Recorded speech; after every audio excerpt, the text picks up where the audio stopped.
Okay, and we're live. Hello, everybody. Evening. Hello. Okay, I heard me talking on my phone. I tested it out. Sorry for anyone that might have heard that repetition, but I wanted to make sure I was actually talking this time and the mic was picking me up. And That's picking fair. other people up, and I heard other people's. I heard people say hello. I heard myself. So we are good to go. I'm going to call that a success. Welcome everybody to another episode of Chimera Collective, Darkness in Darvasta.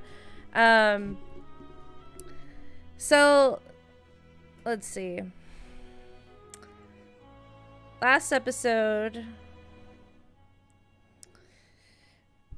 and the crew can kind of help fill things in if I forget anything, but we kind of wrapped up the minefield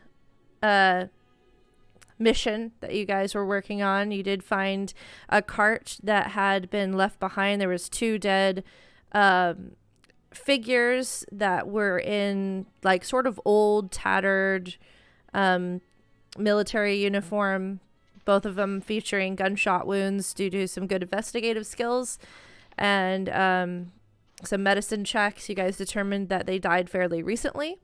They had in their possession upon the cart, there was 1 mine, looking of perhaps it was a foreign design from what Sybil was able to make out. She wasn't something she was familiar with, perhaps an older design, and some grenades that were also unfamiliar either before or after Sybil's time during her stint in the military. And so you guys recovered those items. In your course of your investigation, you determined that the shots likely came from a nearby tower, like sort of a sniper's roost. And so you guys went to go investigate that. Where you... Oh, and to back up a little bit, you did find a note on one of the bodies that led you to believe that this could be connected to the group that you guys are seeking out. And it, to recap a little bit, the note did read, Unit 2, we had to change the usual drop-off due to new refugee pop-up camp. New location for goods drop is that big hollowed oak southwest of ruined church gates near the creek. Look for marker. TWR Brothers, Unit 6. So finding that, Cephas decided to bring one of them back to, not back to life, but did speak with dead, to also gain a little bit more information, discovering that TWR means the war returns. Asking a few inquiries or questions to the being, but it was fairly resistant to answering questions in too much detail, but they were able to gather a little bit of intel from that. From there, what else did you guys find? You also found a recipe, I believe, on one of the bodies that was for what appears to be a poison resistance potion.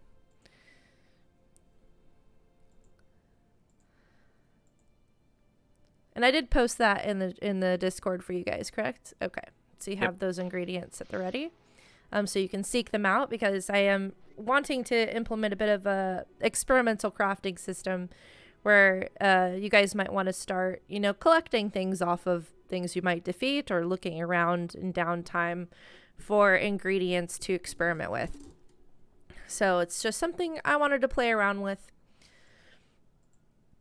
We'll see where it goes. You guys are welcome to engage with it or not. Player choice. It's just something I wanted to have available to you guys to engage with. Investigating the sniper's roost, where you guys believe the shot came from, you did find a rifle, as well as a very ornery bobcat. It's a bit sassy. Fudge, although Fudge usually gets along very well with most animals, had a bit of a clash with this particular one. They just did not see eye to eye. The bobcat did seem to take to a few of the other companions, though, and seemed to tip off Sifis to another presence in the area. So Sifis, kind of picking up on that hint, discovered that there seems to be a ghostly entity, similar in appearance to the young girl ghosts that you guys fought in the scarecrows earlier. Seems to be kind of hovering in your presence, but not making any kind of aggressive motions at this time. But an unpleasant, unsettling presence is been found to be hovering among you. You guys decided to head on back to town on your way out to perhaps investigate or just I'm not sure exactly what your plans are, but you're thinking of approaching this drop point from whatever, tactical point you guys want to use it for it, but you are curious about it and seem to want to go and check that out. So the village is along the way. So you guys decided to stop off there, leaving the cart with Kieran in her, not necessarily tiny hut. What do you call it? Your spell? Is it tiny hut? Tiny hut-esque? You're muted, so I can't hear you. It is tiny hut, but her hut looks like a yurt. Tiny yurt. Kind of hiding the mine and the grenades, keeping off the beaten path a little bit while the others go into town. The bobcat is discovered. Oh, Crystal is in there with her, kind of keeping watch, keeping her company. The bobcat decided to fuck off, like cats are wont to do. It surprised you. You didn't realize it had hitched a ride on the cart. But upon arriving outside of town, it decided that it was time for it to depart.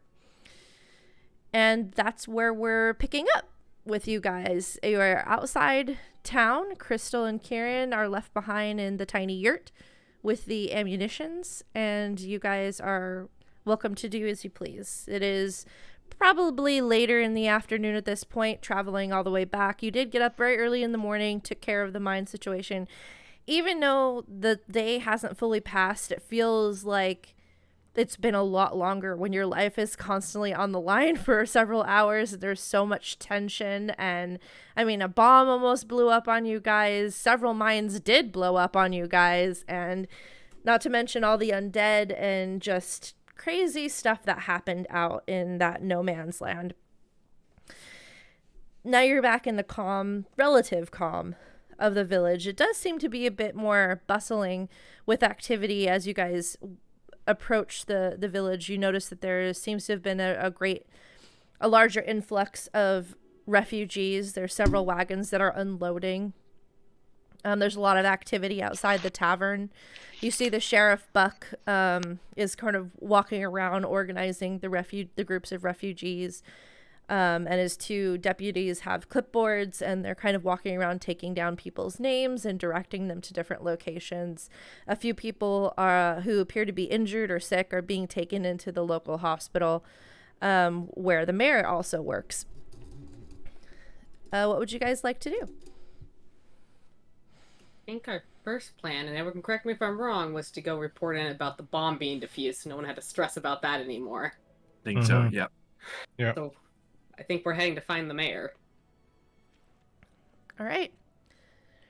So following people in to the hospital, you see that downstairs, it's not hard to find her. She's sort of she's very short, but she is currently standing up on sort of a step stool at this sort of desk area, and she's sort of directing some of the other nurses and directing people, triaging basically. She's actively triaging some of this fresh intake of refugees. So she seems pretty busy, but Trinity Riverbrand is that kind of stocky dwarf, she's half dwarven, half tiefling, so she's got this interesting coloring, yellow slitted eyes, broken horns, and a spaded tail on a dwarven stature and stockiness of a dwarven features. So it's an interesting mix. She seems to be focused and busy. There's small glasses perched on her nose as she glances down at a clipboard and points in different directions, kind of shouting at people.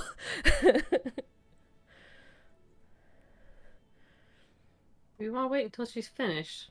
I feel like she never will be. Nah, just get in there. So I'm going to make my way through the crowd kind of closer to where she's at. And I feel like I stand out pretty good, though, so... I was about to say... Becoming. You definitely catch her attention.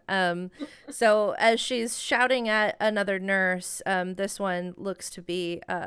this nurse looks actually quite similar to Dax. Like it could be his twin, almost, who's the tiefling tavern owner. Only this one is female and has just a lighter coloring to her. Also more dull clothes in general, whereas Dax is very colorful in his fashion. This nurse seems to be just in uniform and very kind of subdued makeup, subdued demeanor about her. But as you walk by, you do kind of note, it's hard not to note the similarities in their features. And she's currently being yelled at by Trinity. But then she just kind of nods and puts her head down and walks away. And Trinity, as she's finishing up with this nurse, she's got her eyes right on you, Sybil. And she steps down off of the stepping stool and kind of starts to make her way through the crowd towards you to meet you halfway. And she's just kind of bulldozing through. She doesn't really... She's careful to avoid any of the injured, but doesn't seem as careful with her staff. And she's kind of bumbles and bristles her way through. No excuse me, as she just does it. And she takes a cigarette out of her pocket and motions for you to follow her outside. Okay. No problem with that. She steps outside off to just outside the doors, walks a little bit further away towards this sort of pathetic excuse for a tree. It's a tree that's clearly had some hard times but is clinging on to life still. And she sort of leans up against it and starts lighting her cigarette and goes, "Well, how'd it go?" Problem's been taken care of. Taken care of how? Details. I mean, it's not going to blow up on you anymore. Perfect. That's good. It's good to hear. You kill any of them undead out there too? Take care of those? Yeah. Good. Any trouble? None other than the undead. Anything weird besides the undead? I mean, depends on your definition of weird. I don't know. Maybe my opinion's not the best on that since I'm from the area. I'll more look at the others. Anything weird? You see any looters? We've had problems with them. Don't think we saw anyone. Any weird... None that were alive. Saw a cat. Bobcat. It was a dick. All right, sure. Sorry. It followed us to town, so just keep your eyes peeled. Think I got better things to worry about than some cat, but all right. It's going to come in here and it's going to just be a dick. I'm just going to tell you that. You got a problem with cats, huh? No, I usually like cats, but this one... As interesting as this conversation is, my time is very valuable. So, bomb's taken care of. That's great. You were asking questions, all right? I was just answering them. I appreciate that. That's fair. Mm-hmm. So, that's taken care of. I owe you some money for that. Honestly, I'm happy to see you're all back. Y'all got your limbs. So that's a good sign. It's not an easy area to go trek through. Where's your guide? Where'd he go? He up and poofed on us. We don't know where he went. Yeah. He's probably he was not fine. At our... I would hope so. I don't know. Maybe we should have looked for him. I just figured he came back to town. He seemed to have gotten spooked, but other than that, I haven't seen him yet. But, I mean, if he got spooked, he might be hiding out. He doesn't like... I might see him at night. He's more of a night person. Hopefully he... I mean, he's very, you know, safety conscious. So if stuff gets a little dicey, he tends to book it. So... He seemed like the safety conscious type. He would only bring us so far and then point us in the direction from there. He did not seem to want to venture into the immediate danger. Yeah, it's probably for the best. Well, hopefully we see him around. I'll check up on him later. I'll have the sheriff look in on him. But happy to see you all made it back. I do owe you some coin for that, and you've earned some respect, honestly, because that was not an easy job. And that means that I've got some other jobs for you too, if you guys are willing to take them on in the future. But honestly, I've given jobs like this to people before, and they've asked for money half up front, and then we never see them again, or they look at the danger in the face, look at the area, and run away screaming, or half of them die because they thought they could handle something they couldn't. And they talked a big talk, but they couldn't actually follow up on it. So I'm impressed. Well, you can go ahead and see. I don't have the money on me. But a bank. Not walking around with that kind of coin. No. That's the trouble. You go to the bank, though, and tell them that you're picking up a contract out for... Yeah, give them this.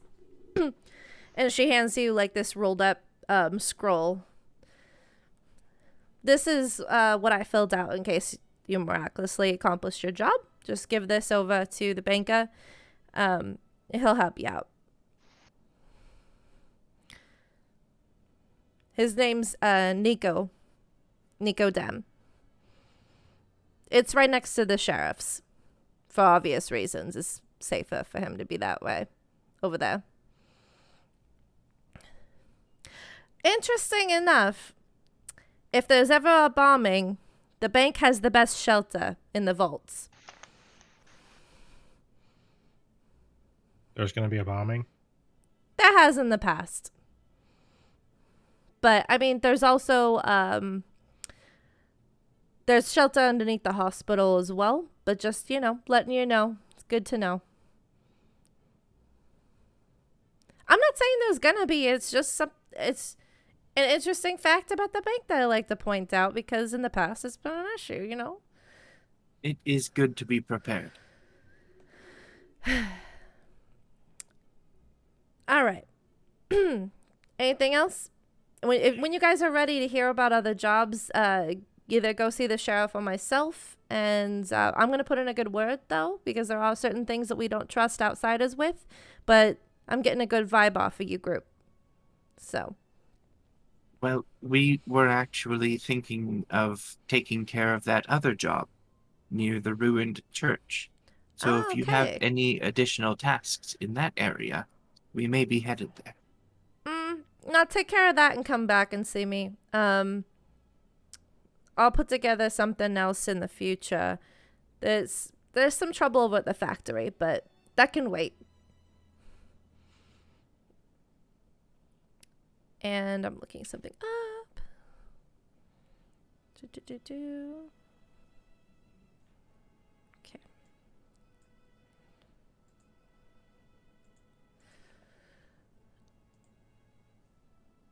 Trying to see what I said your pay was going to be for this job. There it is. 4 billion gold. So in regards to the church, it's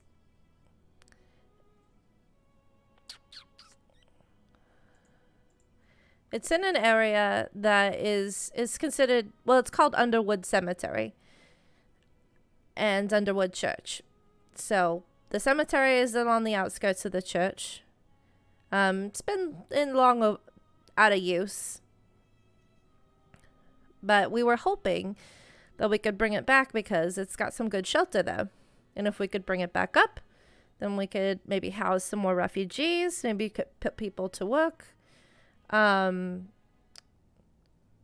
mean, our population is growing a little bit fast, and so any extra spaces we have available is great.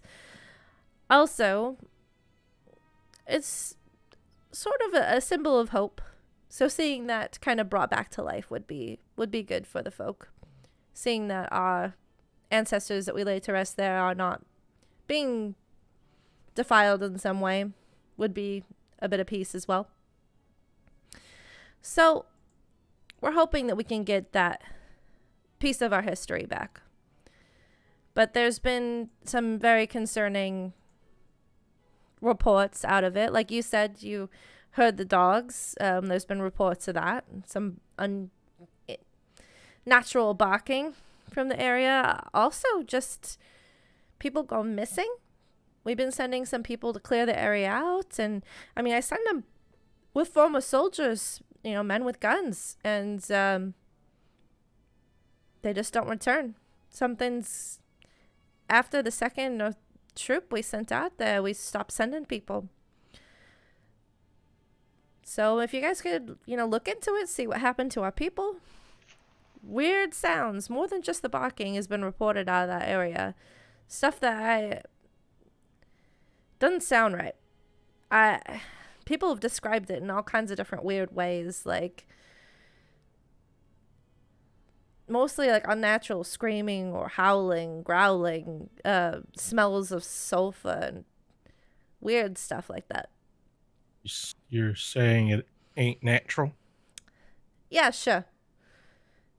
Okay. Definitely not your average, you know, bandit or forest creature that's made its home there. So prepare yourselves. Mm-hmm. Don't know what you're going to find there, but I can tell you it's probably related to all this other bullshit that's been going on. I mean, you know, any war zone has had its problems with undead, right? But it's just been like an unusual amount lately, especially considering we're in sort of peace times, and yet this kind of activity's been amping up, which has got me all kinds of confused and concerned. So if you pick up any hints about what's going on with that shit, I'd love for you to take care of it or let me know. Just be aware. I don't know what the hell's going on, but it's definitely not normal for the area. So, anything weird like that you guys have noticed? I mean, besides the undead on the battlefields and what you heard with the barking? Yes, actually. There are many spirits present in this area, both on the battlefield and off.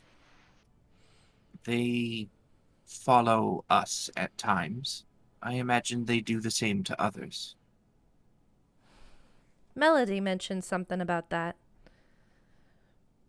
She's a drow woman, runs the orphanage. She says she could see them at times. Says without the aid of equipment. Yeah, some ability she has since she was a kid. She just picks up on, she says she feels a presence, and sometimes if she focuses in or something, she can see him. Curious.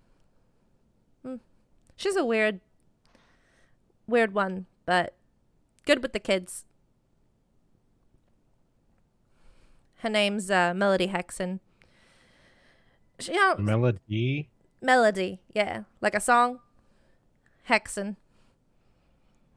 Keeps to herself, really only likes the kids. You never really see her about town. But they took to her pretty quickly, and no one else was signing up for the job. So, yeah, she runs the orphanage. She has said that she's had some trouble lately. A lot of the kids have been going ill, so maybe you guys can look into that later for us. I've sent some nurses and stuff over, but we haven't really noticed anything unusual. But Melody's just she won't stop bugging me about it. Yes, I would like to speak to this Melody at some point. Perhaps we can make time for it after we return. Yeah, go ahead. Let her talk your ear off about her issues. I mean, I feel for the kids, but I don't see anything medical wrong with them. So there's nothing I can do. Let us hope that the spirits that I have been seeing are not those of the missing children. As far as I know, none of them have necessarily died.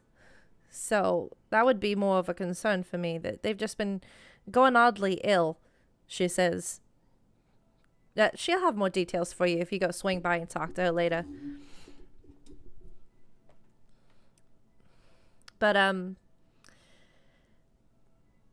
if there's nothing else, I'm gonna be heading back because I can already hear, and you just hear the sounds of, like, pans dropping and someone shouting and another, like, masculine voice complaining and trying to raise over. And she's like, I need to go handle all of that, so...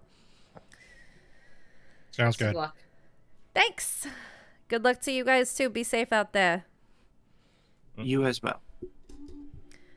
Oh, you guys good on bandages and stuff? You need any supplies? I think we are all right for the time being. Yeah, you just hang on to it for the hospital. It's totally fine. Okay. All right. We do have a healer in the group, and I'm sure that will manage. Yeah. Good. Actually, now that you mentioned supplies, is there a blacksmith in town? Yeah. We do have someone who uses ammunition. She Might kind need to of pick up some more for her. points down the road. Down that way, make a left, make another left. And you'll start hearing the pounding and probably smell where the blacksmith is by then. It's not a difficult thing to see. Blacksmith's name is actually, in my opinion, quite a handsome fellow named Kana. I'm gonna write that down as handsome fella.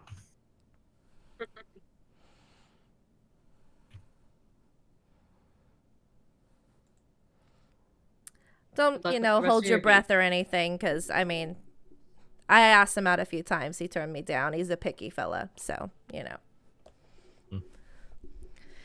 Anyway, catch y'all later. And she kind of takes a big, like, puff of her cigarette, kind of, like, burning it down the rest of the way very quickly, and then kind of stomps it out and heads on back inside. Do you think Crystal might need some more ammunition? We should have asked her before we came into town. I'm sure she probably, I would, I mean... And you wouldn't know what kind of ammunition she takes. I don't do the whole gun thing. That's not how I was trained. I hold up a spear and a shield. I don't do it either. And Muffalo don't know nothing about this stuff. Perhaps we can just describe her firearms to the man, and he will know better than us. So let's do that. We should do that after stopping at the bank, so that we can use that money to purchase. Yeah. Sithis, you seem pretty responsible. You want to hold on to the note? Sure.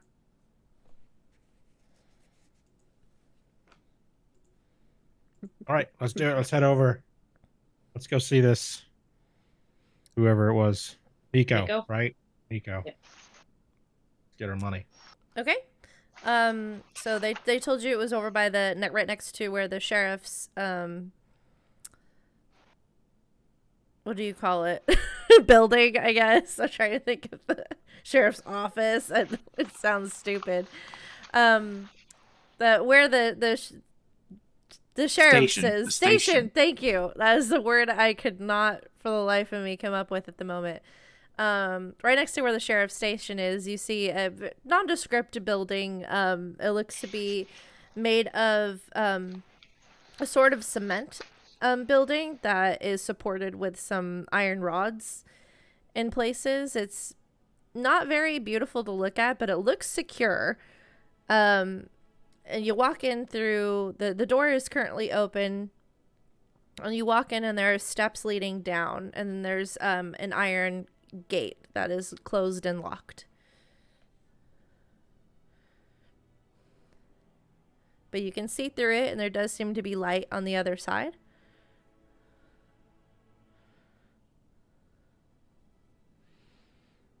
So it's like no one around, or like we can see light on the other side, but there's no one at the bank itself, like running a counter or anything. Looking through, you see it seems to lead to a room, but the room looks empty at the moment. But you do see like something kind of pass, like a shadow go over the light every now and then. It's just a gate, like sort of like an iron, door of sorts. I'm just gonna try to open it up. Okay, you try and it's locked. Okay, I'm just gonna yell in, "Hello!" Oh, 1 moment, please. Yeah, 1 moment, everyone. And you see this older human gentleman walks up and kind of looks you all over. Yes, can I help you? Staff, we got money coming to us. Gold, please. Are you Nico? Yes. Oh. Evening. I hear your vault is quite secure. Oh, yes. Is there a bombing? I haven't heard. No, there's no bombing. But there may be. Stay vigilant. Always. And then I'll pull out the note and just kind of hold it out. He kind of takes the note, and he also reaches off to the side and he grabs what looks to be sort of like a hard hat and puts it on his head. Because he's like good a little call. concerned now. Very good call. And he unfurls it and goes, "Oh, yes. Okay." And he unlocks the door and lets you all in. Whoever's coming in, please. Muffalo, you stay outside. And then I start walking in. Yeah, I'll go in too. Okay. And he closes the door behind the last person, locks it. Please, right up here.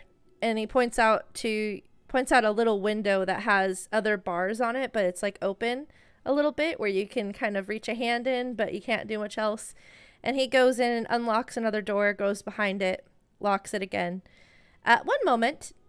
And you hear him kind of go off. You hear more sounds of locking and unlocking. And he disappears for a moment.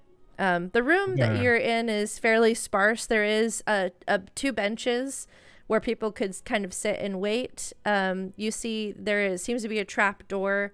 Not a trap door necessarily, but like a door in a cellar door kind of thing that looks like it would open and lead to an even further subterranean area.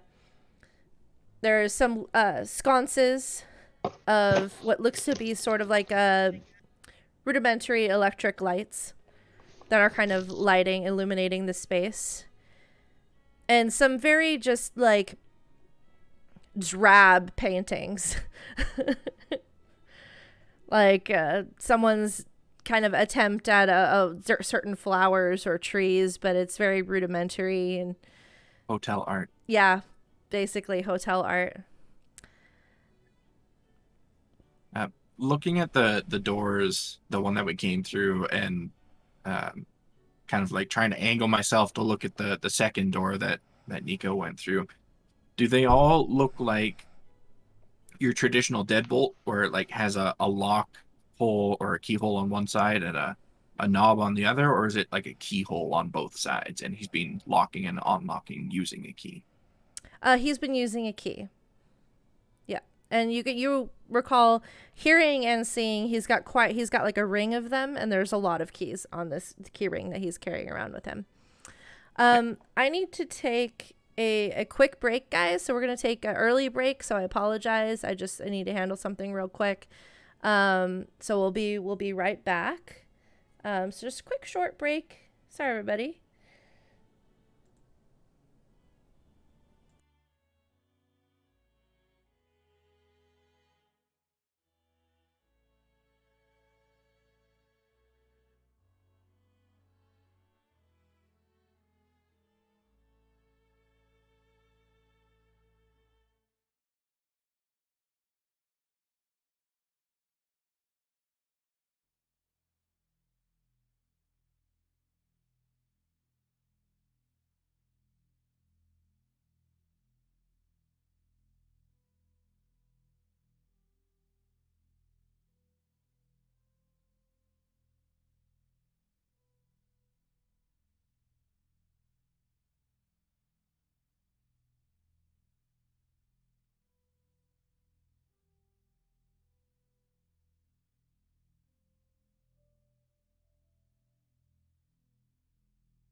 And we're back. Hello, everybody.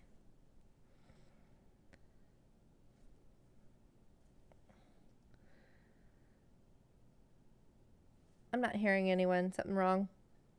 Nope. Oh, I there. didn't Okay. say anything. No one was talking. That was like, okay. I'm like, I oh, was God. muted, so. I went deaf. Okay. So you guys are at the bank. Nico just dipped out for a quick second to get what was listed on the note. And he comes back with a pouch. And 2 pouches, one bigger pouch and then a smaller pouch. And he goes, okay, so here is the rewards listed on this contract. She said that to award you with 50 gold for the initial contract and a 25 gold bonus for the extra because killing some of the other creatures that are in the area and just for the danger of the area in general. She said to go ahead and issue you guys a bonus. And he kind of slides the pouches over. Thanks for doing that for us. Hopefully I'll see more of you guys because I know that there's a lot to do. That is the intent. And if you need if you want to open an account and store any money here, just let me know. I'd be happy to help organize that for you. If you don't want to be carrying around large sums of money, adventuring and whatnot. I've done that service to other adventurers in the past. Be happy to open an account for you. Or if you need to do any exchange, please feel free to come by. Perhaps after we have completed some more jobs. All right. And I do offer a few loans at some very reasonable interest rates. All right, I'm headed out. Oh, okay. Good day. Hold on, and he kind of unlocks. You hear him hustle around, unlocking, locking. Then he comes over to the gate. All right. Unlocks. Opens it. Well, have a nice day. You said they said this place was for like bomb shelters too? Mm-hmm. He kind of points at the trapdoor bottom. There's a larger open area down below that we use as a shelter. It used to be used as we used to basically hold some of the larger cities' funds in transit. It would be picked up from here, but that hasn't happened in a very long time. So it's just a big open space down there now. Gotcha. Our main vault is kept in a different spot. We keep this down below space available in case of bombings because that's honestly what it's been more needed for lately. Well, just an observation, but I feel like, if bombs started to rain from the sky, might be a little kind of like a log jam to get people in here. Like you're gonna have to hustle it to the gate here to unlock it and everything. That just seems like a lot in a very spur of the moment type thing. It is. Normally we don't have this big of a populace. Honestly, it's. Gotcha. It was okay to get everyone down here or in the hospital when it was just the main village, but we've been growing pretty steadily since the peace talks, taking in lots of refugees that usually steered well clear here. It might be worth rethinking some of the policies, at least maybe for the main door. Or perhaps using this vault as a blueprint to build a dedicated shelter. That's a good idea, too. I like that idea better. I'll talk to the mayor about it. I mean, hopefully the peace talks, we're not going to have a need, right? Yeah. Hope so. You never know how they go, though, I'm going to roll something for him. He, kind of looks at you guys okay. I'm just making an observation here. I don't want to freak you out or anything. seems like an awful lot for you to handle in the spur of the moment, you know, to try to get people in. So. Oh, I just, anyway, unlock and then hide. So it's not Ah. that much trouble. It's whoever gets in here gets in here. Are you the only one with keys that access this area? I don't know if I should tell you. Just, Seb, you're I new feel to like the town. I feel like I shouldn't really give that kind of information. It probably feels to him like we're casing the joint right now, and I don't want to give up that impression anymore. I see. I apologize. We have no immediate intent on robbing you. We don't have any intent. I think you all should just go now. Just he kind of starts pushing. Just leave. Anyways, as I walk out, I'm just like, I just had to break it up. It feels like it's a dangerous situation, you know? So. Hopefully it won't be needed. Thank you. Have a nice day. Lock. Give him a little thumbs up as I walk out. No, that NCP hates us. Yeah, if that place gets robbed in the next day or two, we're definitely suspects. Yeah. All right. Well, we got our coin. We want to go talk. Shall we head over to the smith then? Yeah, might as well. We can see if we can figure out what kind of ammunition she needs. I mean, worst case scenario, we come back empty-handed. No different than what we were doing before. We'll just pose the question and then see the blacksmith's response, right? And then if like he's confused and we're confused, we just walk away, right? Just leave it all confused. Yeah, that seems fair. Yeah.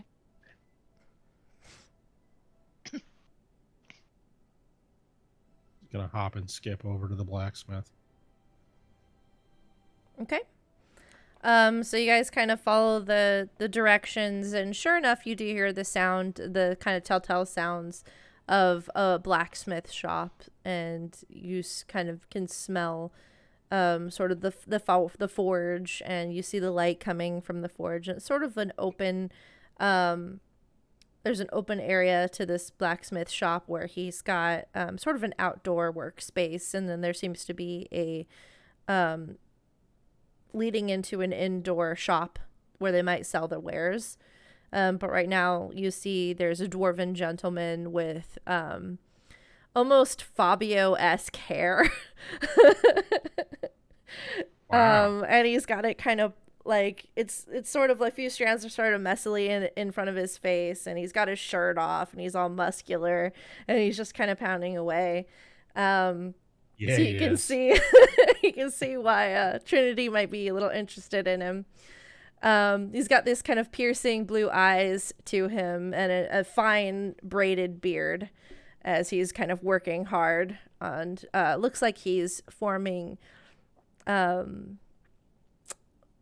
plow, like more of like a farming tools, and you see a pile of different farming tools that he's working on.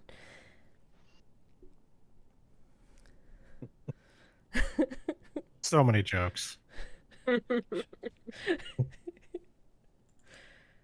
I'm just gonna like clear my throat and then I don't know if he can hear me over the noise, but he doesn't stop. He continues. Oh, well, let me see if he notices you.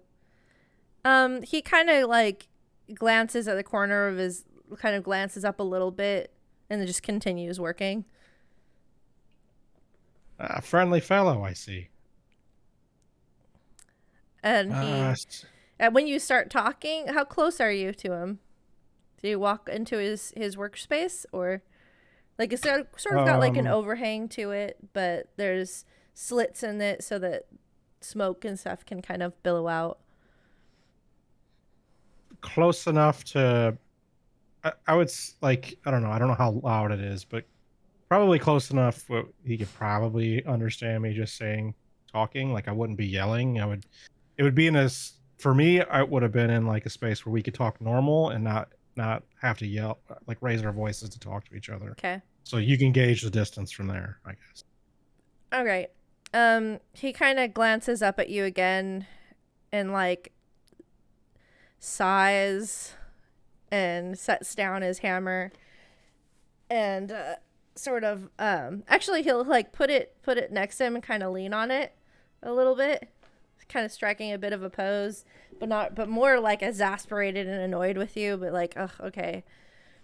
And then he kind of looks up. Where's everyone else? Relatively close, I think, with Fudge. Okay. Yeah, probably thereabouts.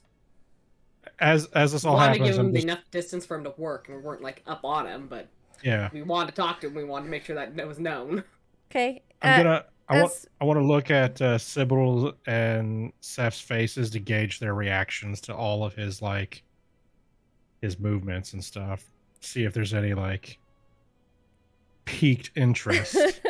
He's all sweaty, little nice like blonde hairs on his chest, but he does and he's got sort of like a Viking-esque like runic hammer on a necklace on him, sort of like a thick chained necklace. But he kind of looks at Fudge is the one talking to him, so he looks like annoyed with him, but then he looks past Fudge and sees all the women, and suddenly his demeanor changes. And he kind of puffs up his chest a little bit and changes his like annoyed leaning stance to a like definite posed stance. And he kind of like pulls at the hair tie that's holding up his hair and kind of like releases it and sort of like flows out his hair a little bit. Skater me wants to kick his hammer out from underneath him so bad. I register that on Sybil. How's Seth reacting? Once his demeanor very obviously changes, I think she just like cocks an eyebrow at him. Registered. He kind of looks at the ladies and looks at Fudge and looks back at the ladies. Oh, sorry, didn't see you there. What can I do for you all today? Eyes are down here, and I do the little thing down here. I see you, sir. Mm-hmm. Okay, good. Keep them focused. And right. What are these lovely companions with you? What's your name, miss? And he kind of like points to Kieran. Who's back at the bubble, so... Oh, damn it! Kieran's not there. So it's just you two. Then he's going to point at Sethis then. You can call me Seth. All right. And you, ma'am? And he looks over at Sybil. Sybil. Ah, Seth and Sybil. Beautiful S names, like the sound of a forge, a freshly forged sword when you put it, quenching it in the oil. Yeah, my name's Fudge. My name's definitely Fudge. I'm sorry. Nice to meet you. Yes, that's Muffalo, and yeah, he may shit wherever he feels like, so just keep that in mind. Okay. Anyways, we are definitely here. We've got a friend who, how do we describe this? Like, she puts like a hunk of metal into like a gun type contraption, and then it just kind of exits the thing pretty quickly. He uses firearms. Ah. We need to collect, we're looking for ammunition for her. Yeah. We like a standard set of that. He totally ignores Fudge, fully focusing on Sybil. What kind of weaponry does your companion use? She has a few different kinds. Like a big one. Would you like to come into the shop and show me? I've got a few that I've crafted myself. I'd love to, show you my work. I'll come in. And you can, he's pointedly ignoring Fudge. You can point out which one looks the most like, sir, I didn't, I just start picking one up. I just start picking one up that looks similar to what Crystal has. He kind of flips his long hair out of the way, and you open the door to the shop, and going in you see an older dwarven woman kind of at a countertop, and she seems to be like sitting in a chair, and she's sort of knitting, and she's a little hunched over, and she's got some features that maybe are a little similar to Connor's, but like much older, so probably some sort of relation if you had to guess. I give her a good day, ma'am, and I just kind of walk in. Connor, she calls out. Yes.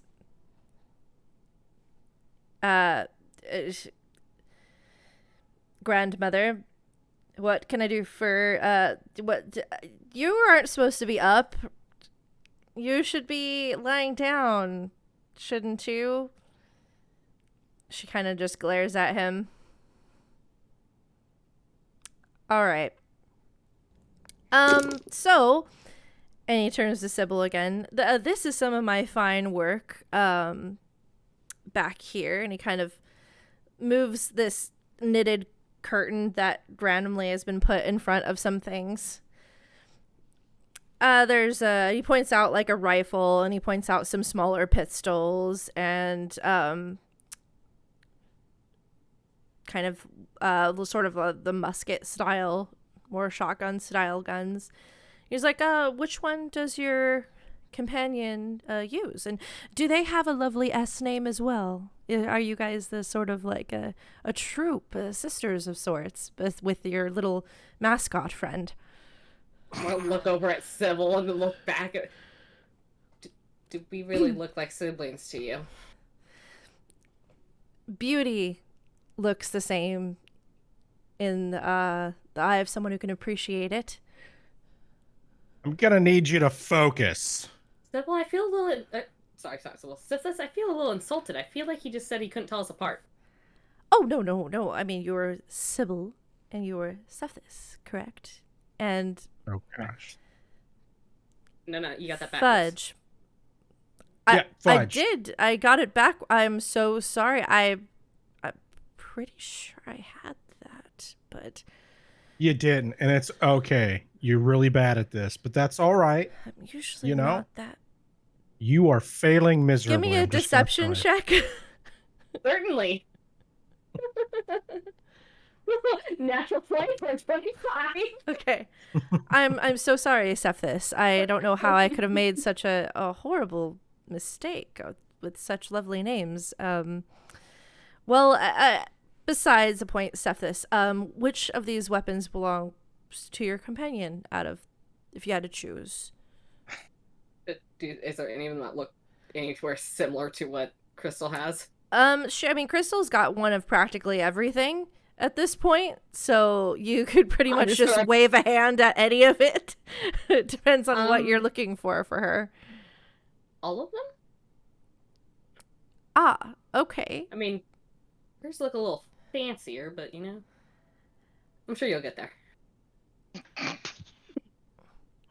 Oh, you want some fancy work, huh? Okay, well, I do dabble a little bit in woodworking, so that there's some fancy, most of the people around here just don't appreciate the finer craft, but in my off time, I've been starting to design some more, artistic works. It's in my private workshop, though, but I'd be love to show you some of my more finely crafted works, maybe over a glass of wine some evening. What sure, about I'll show up tonight? I will definitely come over tonight. Cephas, and he's saying this to Sybil, but he thinks your name is Cephas now. What say you? Would you like? I've got some fine cheese as well. I could show you. Yeah, I don't mind. You mind if my husband joins? He likes to admire some fine firearms as well. Oh. Sure, if maybe you could bring Sybil here with you as well, so that I'm sure, Sybil, do you enjoy fine works of art as well? And Seth is just kind of like looking at everything that's on display, totally not registering that she's supposed to be responding to Sybil. Sybil, It's a little hard of hearing. Sometimes you have to give her a good tap. oh, okay. I wouldn't want to touch a lady unannounced though, so I mean, not that kind of gentleman, but he kind of steps. Oh. I mean, he's short, so he kind of steps in front. He's like, it happens, and he kind of waves. Hello. Sybil, yes. I was just inviting your friend here to have a glass of wine later and look over some of my more finely crafted works. Would you be interested tonight in maybe enjoying a glass of wine with me? I'm not sure if we're going to be staying in town tonight, but we could always come back another time. What about just you? Are you free maybe tomorrow night, you and me? I could show you around the town. You're new in town, right? I mean, it must be awkward being with a married couple all the time. Like, might be useful just to have a night out for yourself, right? Oh, show you around. Fudge is not my husband. I was not aware that any of my companions were married. This is good to know. Oh, have you all just recently started traveling together? We don't talk much about our personal lives. Oh, I see. And he kind of like, kind of holds out his hand for you to put your hand in his if you so are inclined.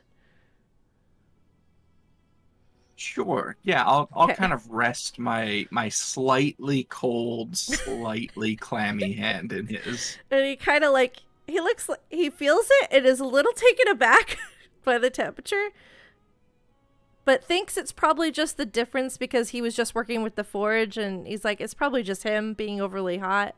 So he puts his other hand over yours, his dwarven hands, and he kind of pats your hand and goes, that must be so lonely for you, not having someone take an interest.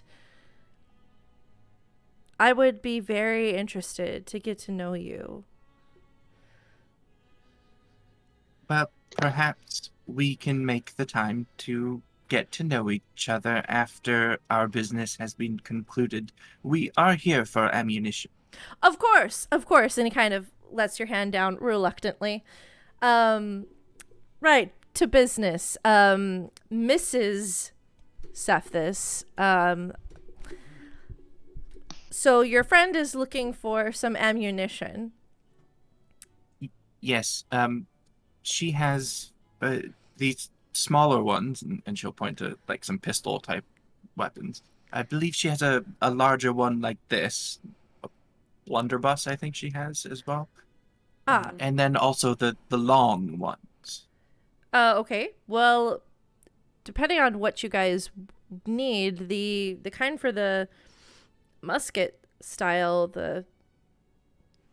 those call for a little bit of a heavier ball, and for those will be about 3 gold for 5.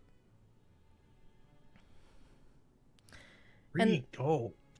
Yeah, they kind of do a spray shot, so when the shell holds like quite a bit in them, it's a bit more difficult to craft.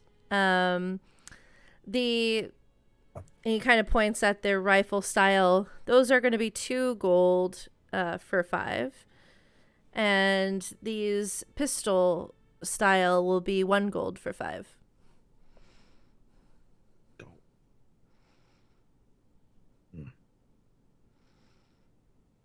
So if we were to get 5 for each type, it would be 6 gold.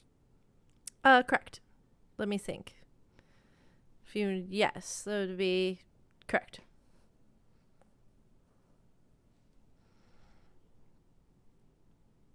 I don't suppose you would be willing to bargain. on that price. And as I say that, I reach over to one of the rifles that's on display, and I just very gingerly wrap my hand around the barrel. Okay, roll a persuasion or performance. That is going to be a 21. He kind of unconsciously licks his lips and kind of like you see a little bit of red on his cheeks, and he kind of like, well, I mean, I have a hard time saying no to such a lady such as yourself. So I suppose I could throw in the pistol's bullets for free.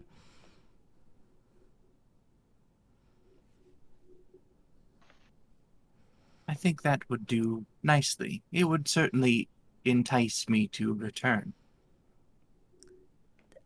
I would very much like to see you grace my shop once more. So that sounds like a very... I am winning in this trade.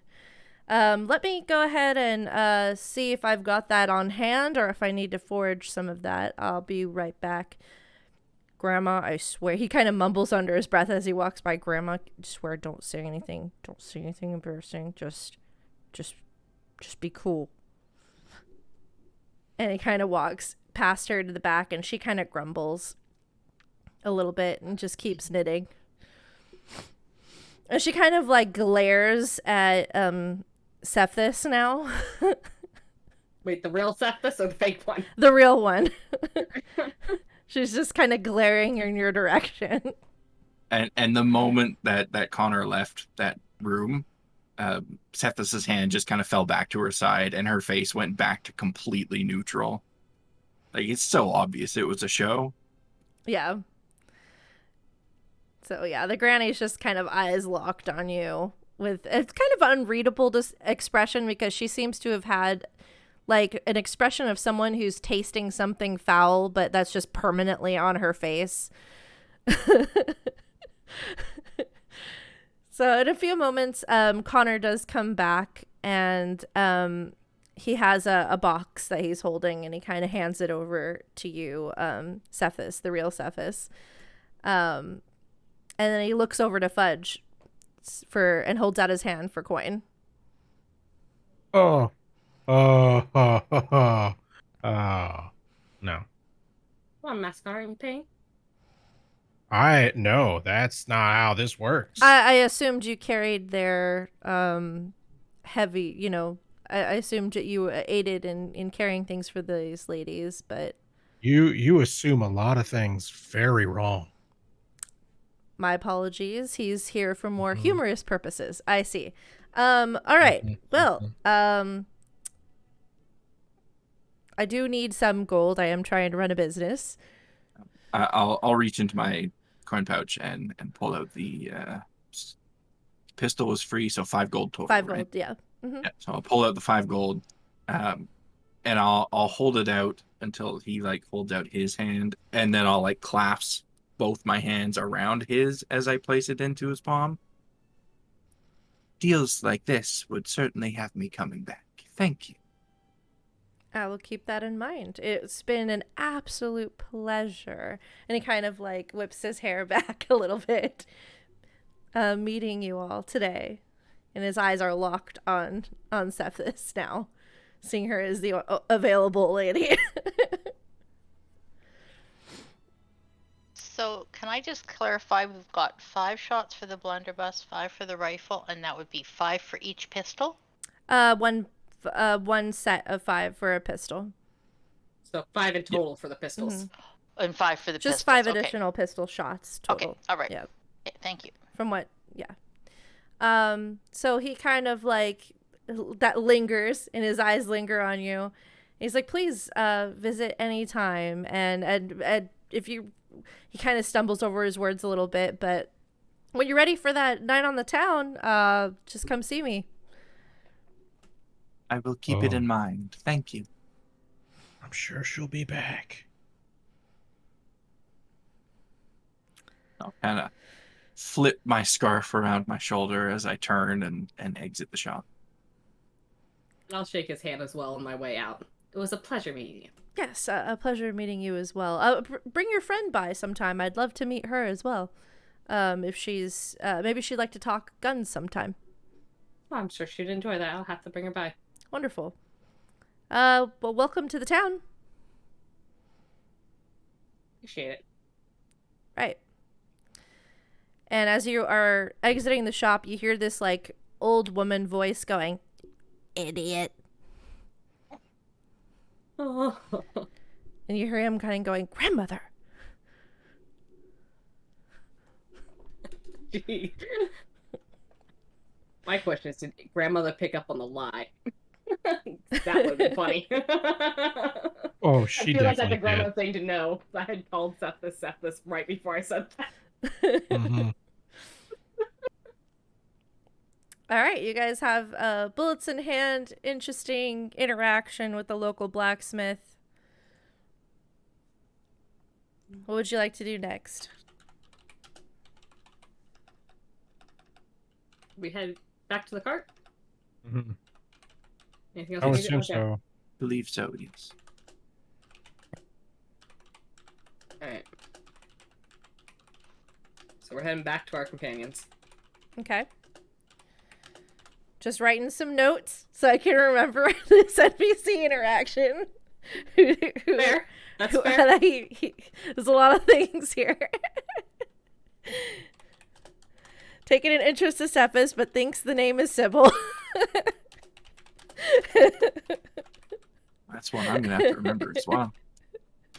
I'm going to enjoy that later. Thinks Sybil is married. And Fudge is mascot. All right. So you guys head back over to the car. It's now getting to evening. The sun is setting behind you as you guys get to the cart. And we were around when Tiny Hut was cast, right? So we're able to pass into it. Azrin's Yes. nodding, so I think yes. As we approach it, I guess or at least Seth anyway, would just walk right in. Yeah. Yeah. Same. There's no silly about it. Oh, I didn't even notice we had raiders. If any of the raiders are still here from Mercs of Mischief, welcome. Sorry, I don't have enough screens, and sometimes I miss what's in the chat. So feel free, players, to interrupt me to welcome raiders if I don't notice it. I'm totally fine with that. But yeah, if you guys are still around, welcome to the stream. All right, so you guys head into the tiny hut. You see Kieran and Crystal are I assume still residing in there. Before we continue, though, let me go ahead and ask them before the group does return, is there anything that you guys would have done in this time period? It would have been maybe a couple of hours that they've been gone. If you guys wanted to do anything or have any conversations, it's just the two of you in there. Anything you would like to say or do during this time? Karen is just examining the big mine and one of the hand grenades so she can try and commit, their specifications to memory. Okay. Okay. Just a question. I'm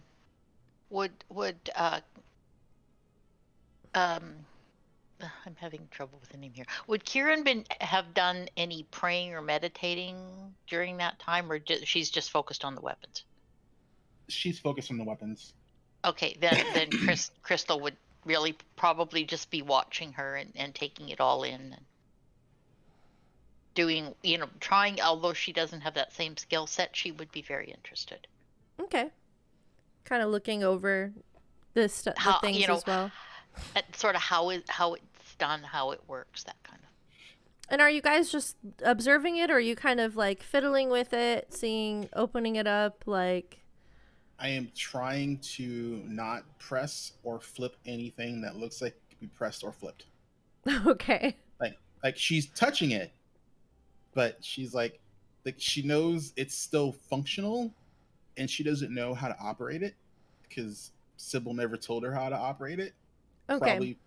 Probably for everyone's own good. so she doesn't know what actually makes it like arm and go boom. So she's just basically just anything that looks like it could be a button or a switch or a lever, she's avoiding. Okay. And since you're spending so much time with it, you do notice that there does appear to be places where you could probably slip your finger in and pull a latch up. But you don't go for those things. You just look and just gently kind of rotate it around. She'll look at it. She'll make a note that this is something that you can either flip or push or press. Okay. But she's not gonna actually do it. Okay. She just needs a better than general understanding of the item to be able to cast locate object successfully. Okay, sounds good. And that's all she cares about. Okay. And I believe with locate object, it locates like the nearest of that object, right? Yes. Okay. But it won't necessarily tell you. And it's a cone, so basically it's in my direction. Okay. But it won't necessarily tell you like where all of them are. No. Because I think it's just like one of that item. Okay. Yeah, it's the same thing with find trap. Find traps is a ping, but it just goes, yeah, in this area there's a trap. Okay. It doesn't tell you where it is. Got it. And then with locate object, it's like you have to be looking in the area, and then it goes, yeah, one of those is that way. Okay. if it's in the area you're looking. And Crystal, are you just doing the same thing? You're not messing with any buttons or latches or trying to understand how it works or open it up? You're just observing it, or? No, and I think sort of my first concern is to make sure that Kieran doesn't do that. Okay. Yeah. So you're just kind of watching. Just knowing kind of what she might have done in the past and the whole sawmill story, and yeah, so. Got it. That nervously was watching a her. legitimate accident. Could have happened to anybody. Mm-hmm. Not living that down. All right, so the time passes, and after a few hours go by, your companions walk into the tiny yurt.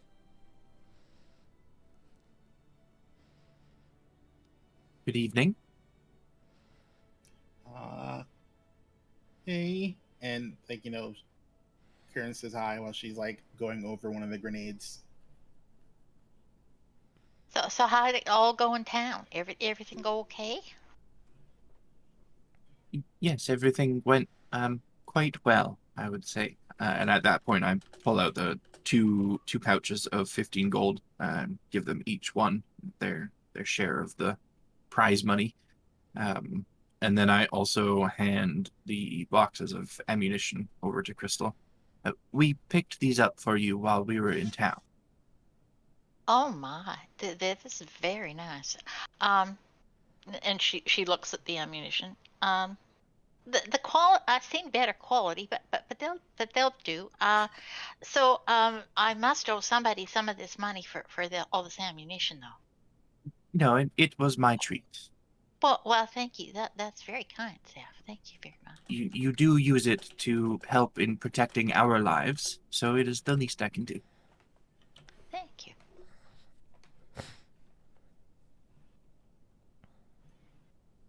So I apologize because I wasn't here when she was saying how much was in the money in total. How much did we get each?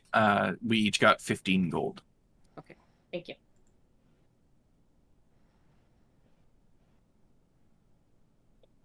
So it seems after we return from this ruined church that there may be more work available to us.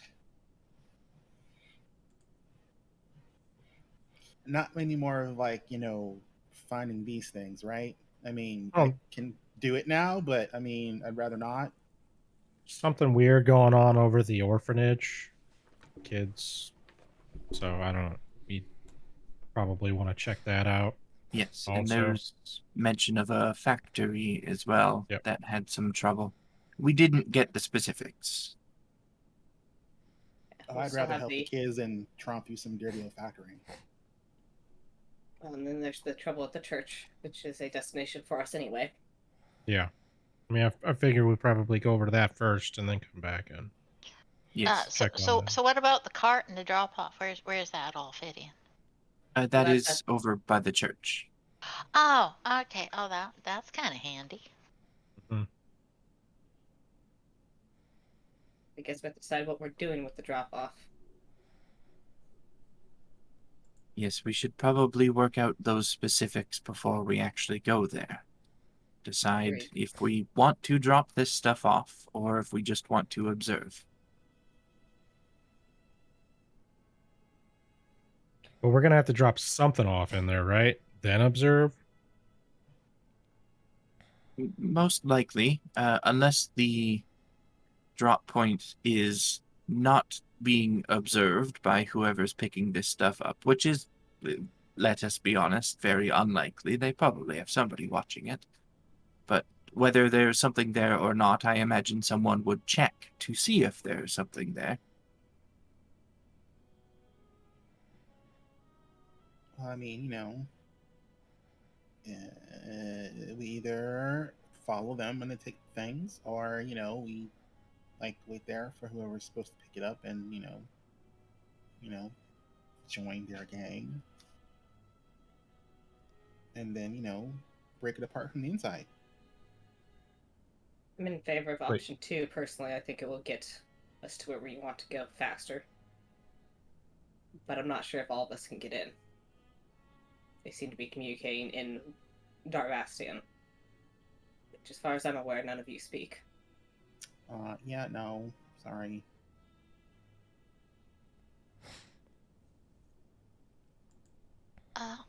No, but do you think they take some of us and not all of us, or do you think that might make them suspicious, or should we maybe just not, maybe we should not maybe all go in, and well, if I figure. Go ahead. I was to say, if I was running this operation, I wouldn't take in a large group of people. That's very risky. Few people at a time. I think our best bet is to observe from the outside, at least initially. So, because obviously not all of us can infiltrate this thing. So, but Sable sure could. I could. And then we have one on the inside, the rest observing from the outside.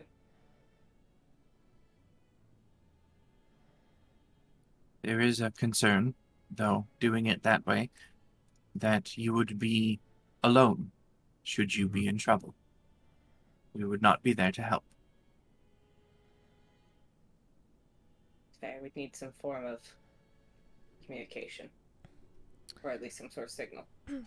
I will also just give this information, Sybil would know this, that it's common for the Darvastian people to speak in common or kind of slip into Darvastan language, but their written language they always prefer to do in Darvastan. So, but it's not unusual for them to speak in common. That's the whole village has been pretty much a mix. Yeah.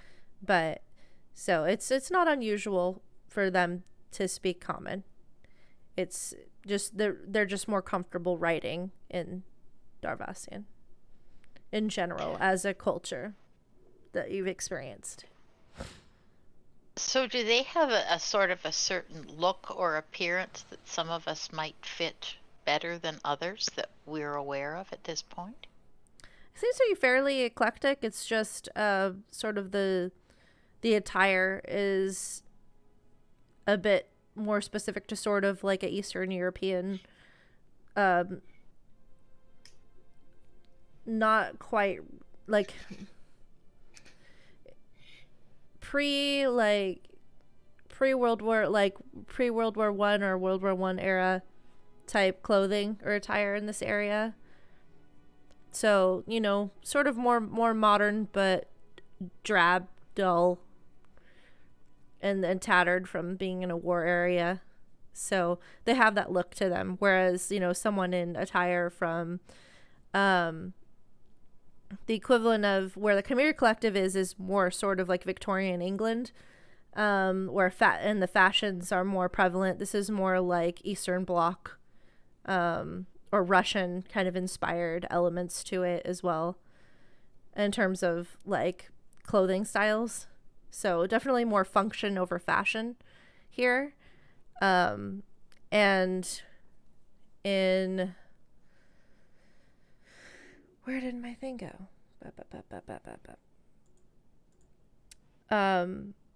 Like in Al Sharai, it was like very more Middle Eastern, Egyptian type theme. So it's definitely culturally more, Eastern European styled. So if you guys are wearing stuff that's a little bit more higher fashion, or I think if you guys would like to change to blend in a little more, I'm trying to recall what you guys were all wearing when you arrived here. But if you were trying to blend in, that would be the style you would be wanting to aim for, is a bit more function over fashion. Does that make sense? Yep. Mm-hmm. I mean, the other thing we can do is if we can get one person in, if I can get in, then I can possibly open the door for the rest of you. Just mentioning traveling with people, like-minded people recently.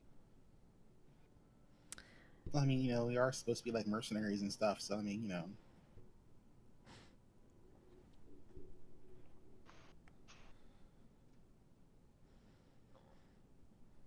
Or even use you as a cover is why I have to slip out of the group and I don't stay there full time.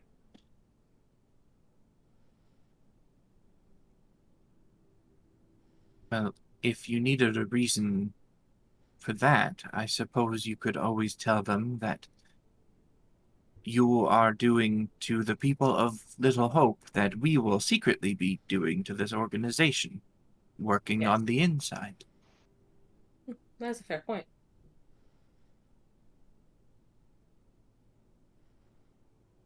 I suppose the first question to answer, though, is do we actually leave these armaments at the drop-off point? Or do we not?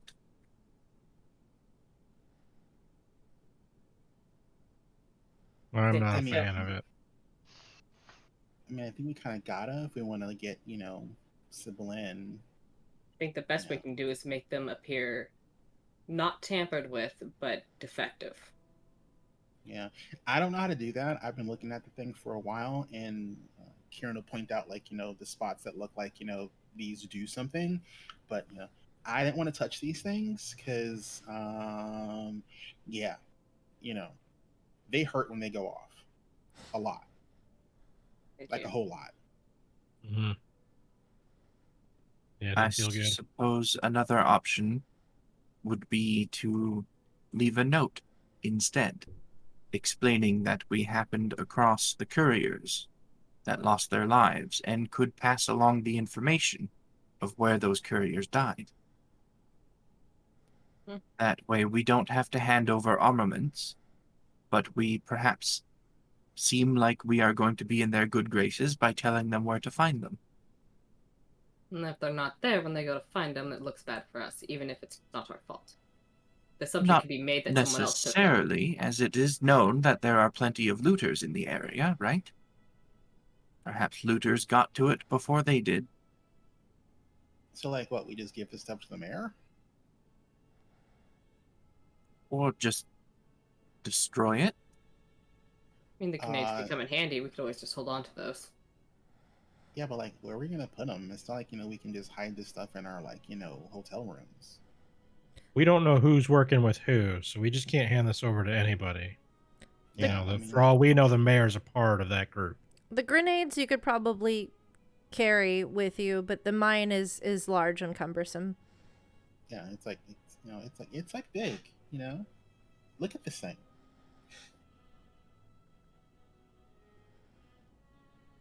And maybe we could just dump it somewhere. It's inactivated, so it's not like it's going to go off. Yeah, If but we I mean, leave it out there in the minefield, someone's just going to assume that it became unburied over time and is defective. I mean, can we just like, figure out a way to chuck it like in the minefield somewhere? I think we'd want to be a little more deliberate in where we place it. As we don't want it setting off anything else when we just throw it in there. But if we were looking to dispose of it, you have been we can like throw it in examining one it of those big holes. for a while. How much does it weigh approximately? I would figure. I would guess it weighs like what, like somewhere around 10 pounds.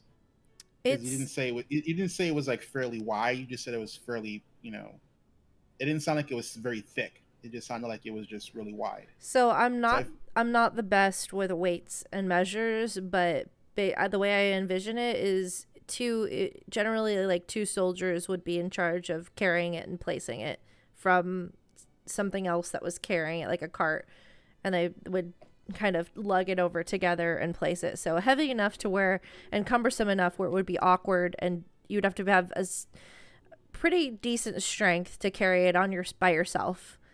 But two individuals of average strength and size could handle it.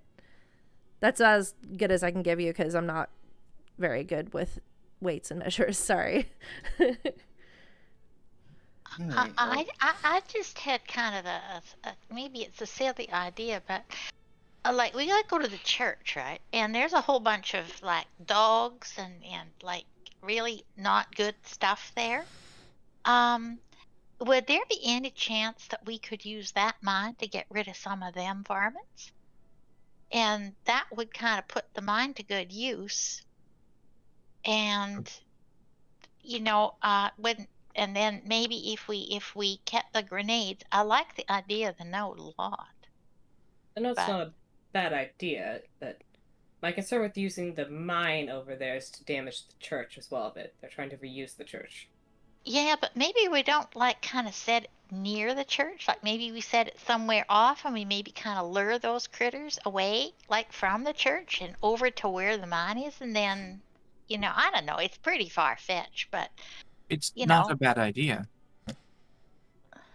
Luring them into a trap, essentially. Yeah, kind of like that. I mean, maybe I don't know how smart they are, but Does anybody know how to set this thing to actually work? Well, there's a lever there, and there's some buttons there, and then there's that little switch doodad thing right over there. Yeah, that doesn't give me any confidence that we can set this thing and have it not blow up on the person setting it. Don't you have to like step on it like once you set it? I'll say if Sybil or Crystal can give me a history check, or if you want to try to do it together, you can maybe give one of you advantage. My history sucks slew water. I'll look at it with. Okay, so Sybil, why don't you go ahead and roll with advantage as Sybil and Crystal lean in and kind of take a look. Crystal using her knowledge of, just explosives in general, and because guns are sort of a machine of war in that same vein or similar vein. And so she kind of understands a little bit in terms of that might translate over a little bit in terms of how things, connect or ignite generally and shapes. And Sybil's experienced a few mines of different design in the past, and has seen them set and seen different various parts. So we'll see how that kind of turns out. What'd you get? 15. Okay. So Sybil, after Kieran kind of points out the latches to you, you look over and Crystal kind of notices some grooves along the side and kind of notes like, I think this twists. And Sybil, you go, yes, and these latches, if you unlatch them and then we twist that, it should reveal and open up a section where that generally is how mines are armed. You have to like open up the top section arm the inside of it and then activate and reclose is generally how it works. You haven't seen the inside yet, but you can tell just based on what you're seeing on the outside. That's what you and Crystal were able to determine. Okay. Yeah, I think we can figure out how to activate this. I'd say if we were going to do that, we definitely want to leave our note first and try and make contact first, just so they don't observe us setting a mine. Seems reasonable, yes. And I think it would be wise for you to write the note so that you could write it in the native language. Agreed, that seems to be that's most Darvastians prefer to write in our language.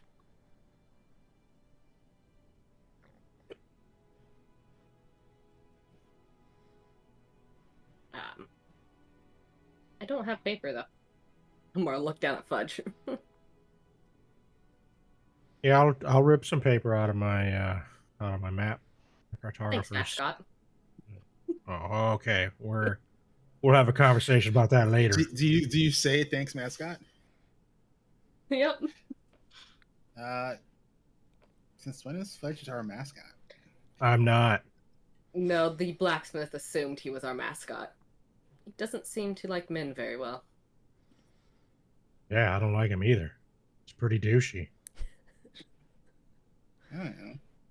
Oh, and he thinks Cephalus' name is Sybil. That will be difficult to remember. Why does he think you're you and you're her? Oh, He's just an to idiot. mess with him. Well, that doesn't seem... Just put your guard on if you go into the blacksmith. Just trust me. He's probably going to hit on you. Well, you know, like this, as I said, this is like the best ammunition, and he doesn't seem like he's that bright if you can't tell the two of them apart. I don't know. Like, is he the only blacksmith they got? I don't know, but that's the one they directed us to. Oh my. I think he is probably quite bright, just very, very easily distracted. Oh, he's a horn dog.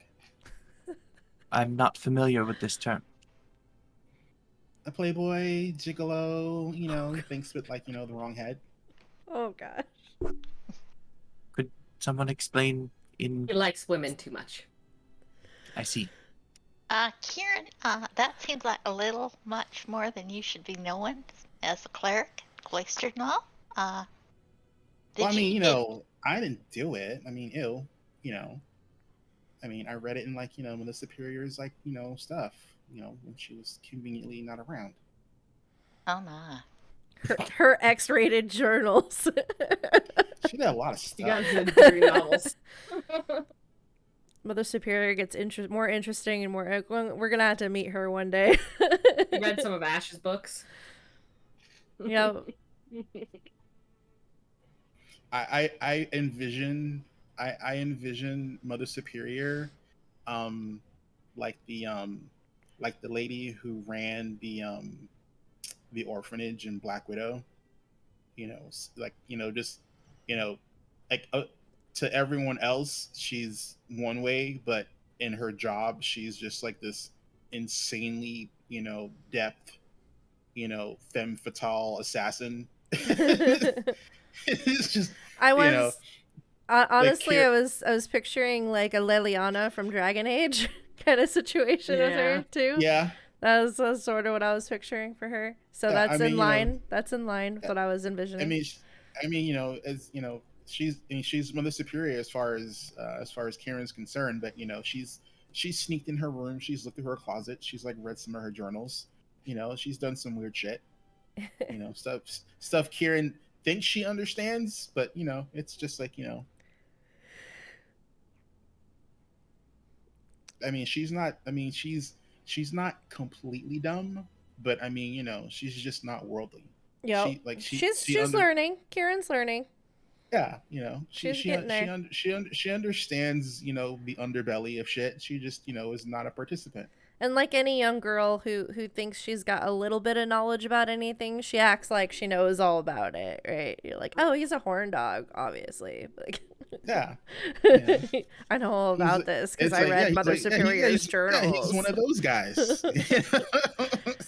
It's one of those guys. I can totally handle this. Yeah. All right. So what are you guys doing? Are you going to camp out here for the night? Do you want to try to get some traveling in the dusk? The church is still several hours away, right? Correct. And it's starting to get dark? Yes, the sun is going down as you left the village. I would have to recast the yurt because it won't last until morning because I cast it in midday. Yeah, I would suggest we hang out here for the evening. Agreed. That way we can hopefully reach the church before nightfall tomorrow. Agreed. So, I think that sounds just fine to me. And maybe you can tell me a little more about this blacksmith. I'm thinking we might be able to get some free ammunition out of him. Yeah. Oh yeah, definitely. Just unbutton the top two and just kind of pull it open a little bit, and yeah, you might be walking out of there with a few extra pieces too. So he did invite me over for some wine one evening and to see his private collection. So we will see how that turns out. Collection. That's not. You're not going to that by yourself. should I and then she looks over at Sybil because Sybil met the guy and she goes, should I cast protection from poison on her when she goes to meet this guy? Sounds kind of shitty. Yes. Good thinking. Poor Connor. I mean, I don't know if he's quite that bad, but I think to be safe, you can never know about these things. I don't think he would harm anyone, but yeah, he's easily maybe not fooled. Intentionally, but he might accidentally. Yeah, he's a bit of an idiot when it comes to women. Yeah. I know you're saying he's not so stupid, and you're saying he's not so smart. I don't know. Well, I think he is skilled, but as I mentioned, he just gets very distracted with women and himself. He likes his hair a lot. He's a dwarf, all right. that kind of all goes together. Fair. I mean, yeah, they do all that weird stuff with their beard. Like, that must take forever.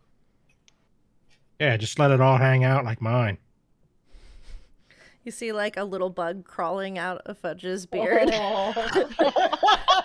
It's just a little beetle, but it just kind of like finds its way out and flies away. It comes out and then just kind of flies off. Yeah. Was that a snack for later? Well, what? I don't know what you're talking about. And Muffalo snaps at it. The beetle. It's like I'm dating myself, but I just envisioned Fudge having like a Grizzly Adams beard. Yeah, no, you were. That's it. Like that's what's in my head.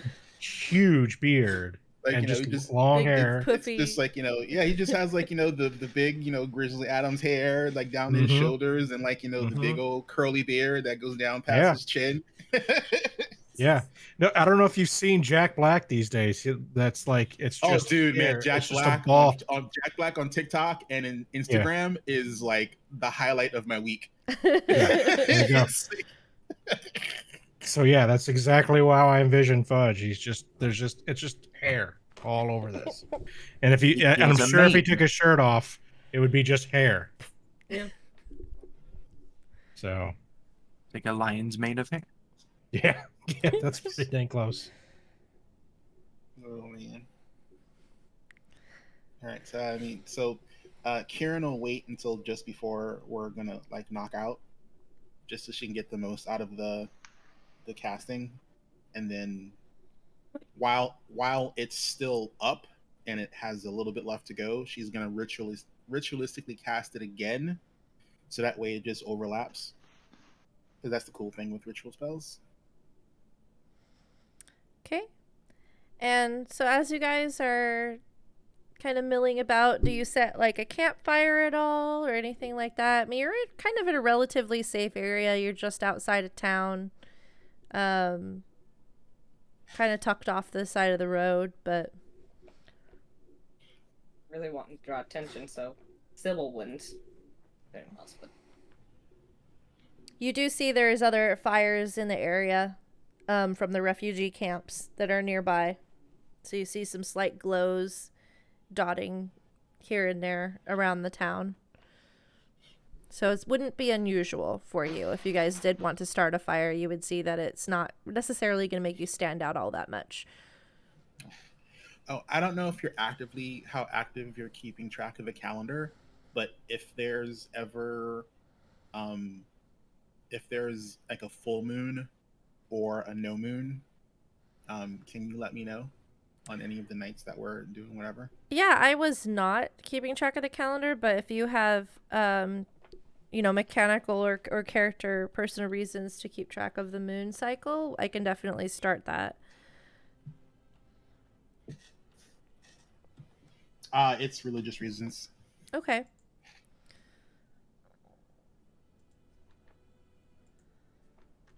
She's just been looking up at the sky, and it's nighttime because she doesn't know the area, so she doesn't know, what the phases. So we'll start we'll start tracking. We'll say it's a half moon waxing, which means it's growing. I know those hippie terms. It's not hippie. I took astronomy class. It's astronomy. That's just professional hippie.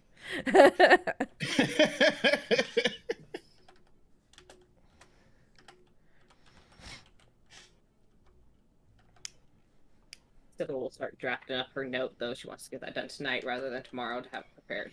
Okay. And what does your note say? I'll let you know once I work that out. Okay, got it. I'm just stating now that she's writing it now. Okay. So did you guys, now that you know, like, fires are generally okay, would you like to start a fire to cook some food or anything, or to stay warm, or you still kind of wanting to keep a low profile, or? Fudge he'll make one. Okay. It'll be a small fire. It's not gonna be very big. Yeah, that's fair. Just a nice little warming fire. You can throw something on it to cook if you like. You guys are kind of gathered around. Sybil is writing her note. Kieran's probably lost in staring at the moon for a while, or whatever you guys would like to do.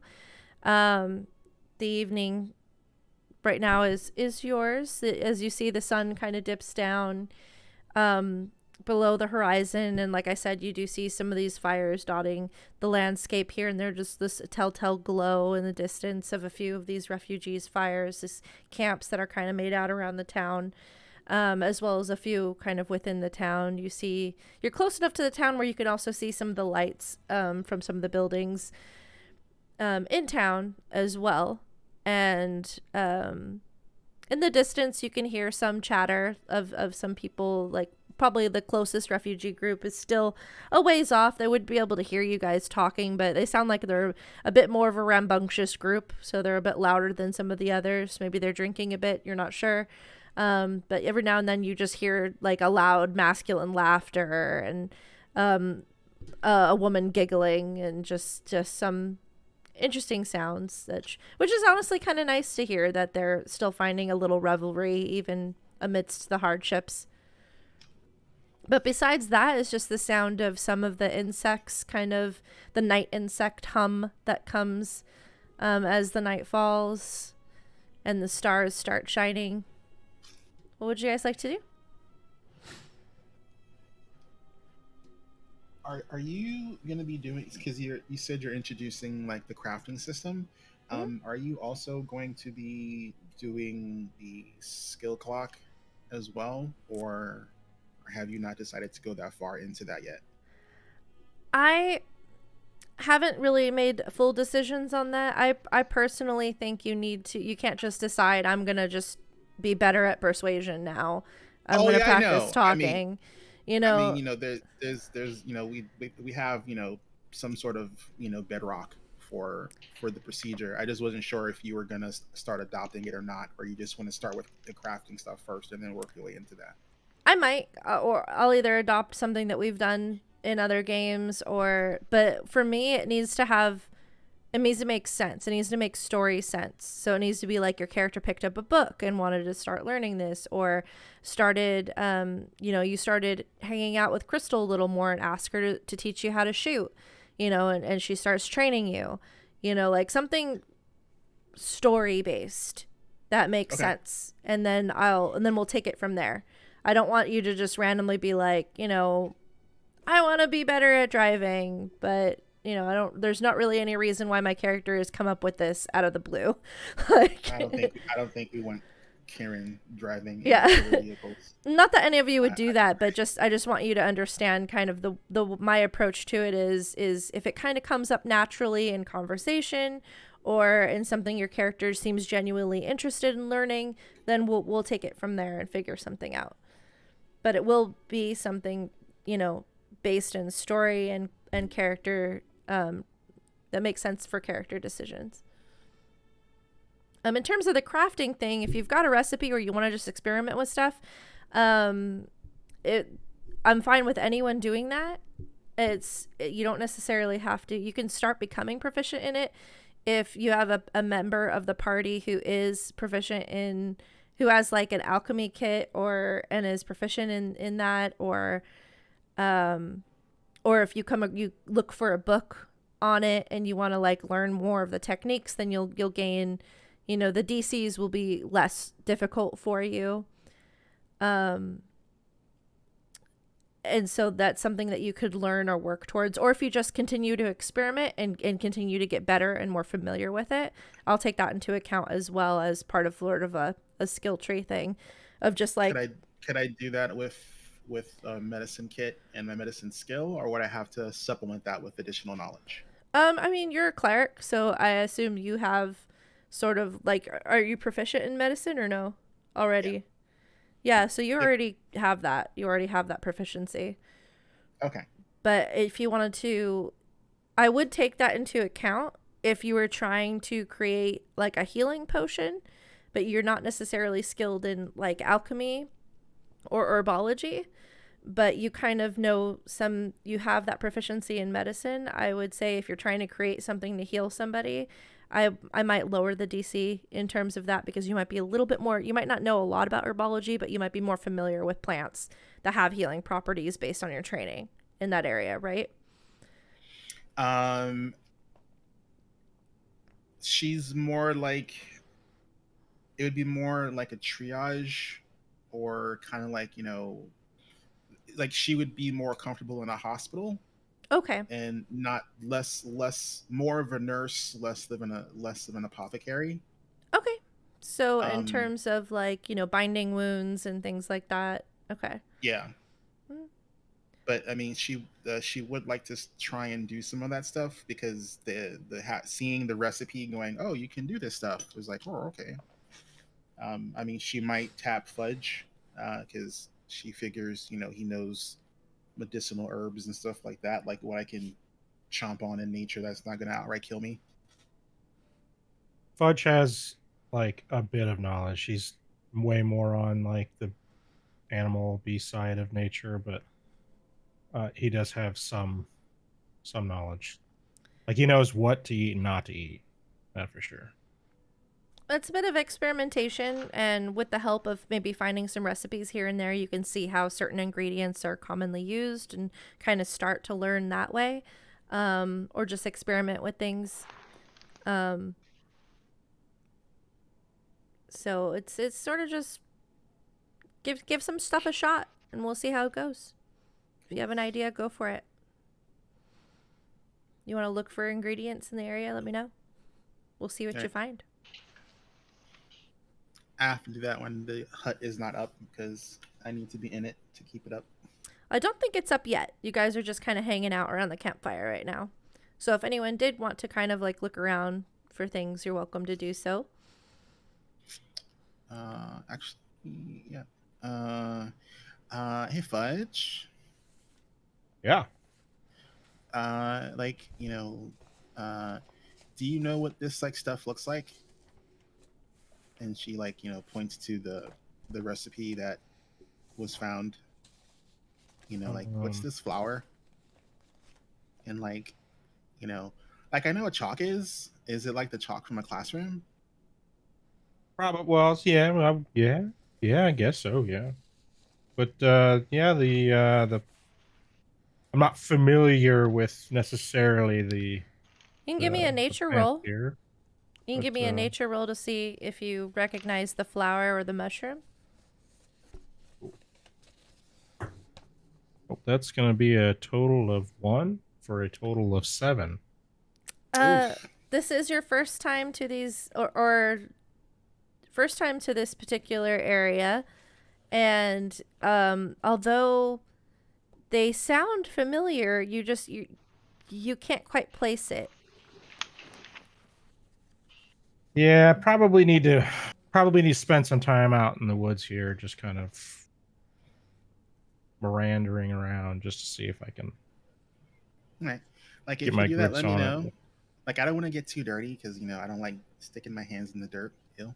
Get some more It's nails. good for you though. Like that's where the real essence of life comes from. It's right in the dirt. Maybe it's where like everything grows from. At the end of a manicure. Sybil, at the end of a manicure? I'm sorry. Yeah, they don't last forever, I mean, you got to keep up. It's maintenance.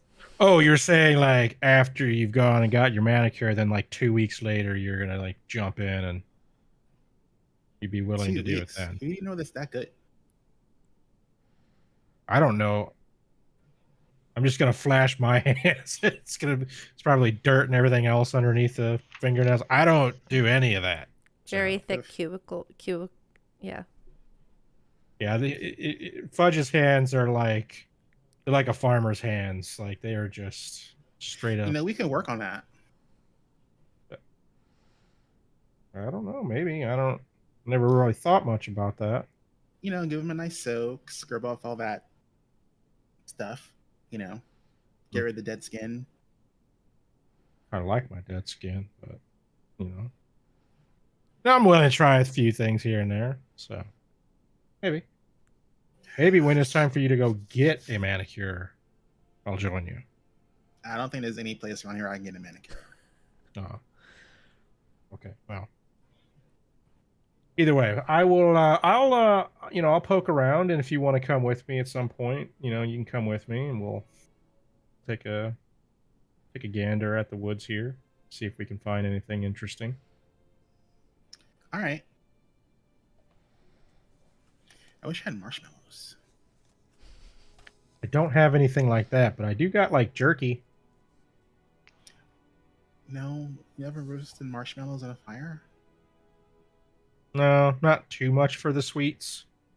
I'm gonna bite off a piece of the jerky, and then I'm gonna chuck the last of it over to Buffalo, and he'll just gobble it up. Can't have sweets around Buffalo either. He's addicted to it. Like, I mean, part bear. I mean, honey. Oh, don't say that word out loud. Buffalo kind perks up. Stares you like right in the face. You can't say certain words around him. Uh-oh. The H word's a bad one. Because He's... then you're gonna have to produce it next time you say it. You will have to produce said. Can't we do that with our little mug things? What things? Oh no, I'm sorry, wrong campaign. Oh. I'm like, I have no idea what he's talking about right now. Sorry, wrong campaign. Sorry, wrong campaign. Sorry about that. Anyways, either way, yeah, we'll make some time to go out into the woods at some point. Okie doke. And she'll go and pick some. She'll pick some long flowers, and she'll probably make like one of those little flower crowns. Okay. While she's waiting to recast the roll a percentile die for me. Ooh, okay. Poison ivy time. Yeah, I was just about to say, and poison ivy. Let's see. Oh, almost the magic number 68. Okay. Roll a d20. 17. Okay. And Sybil, what are you doing during this time? You Or no, other than that, she would kind of go into just watching for dangers and other things to approach. Okay. And listening. I mean, she'd be listening on what everyone's talking about in case there's something that came up that she needed to roll a nature history check for me. It's like, it don't matter. It's going to be the same either way. 19. Okay. So, as Kieran comes back, she's got a few flowers. Some of them are sort of this white coloring, and some of them are like this more blush peach coloring, and there's a few yellow ones. And the yellow ones kind of catch your eye a little bit, and you recall the in the recipe it asked for celandine, and you remember, oh, that's actually a fairly common flower that grows in the area, and it's yellow. Could be it.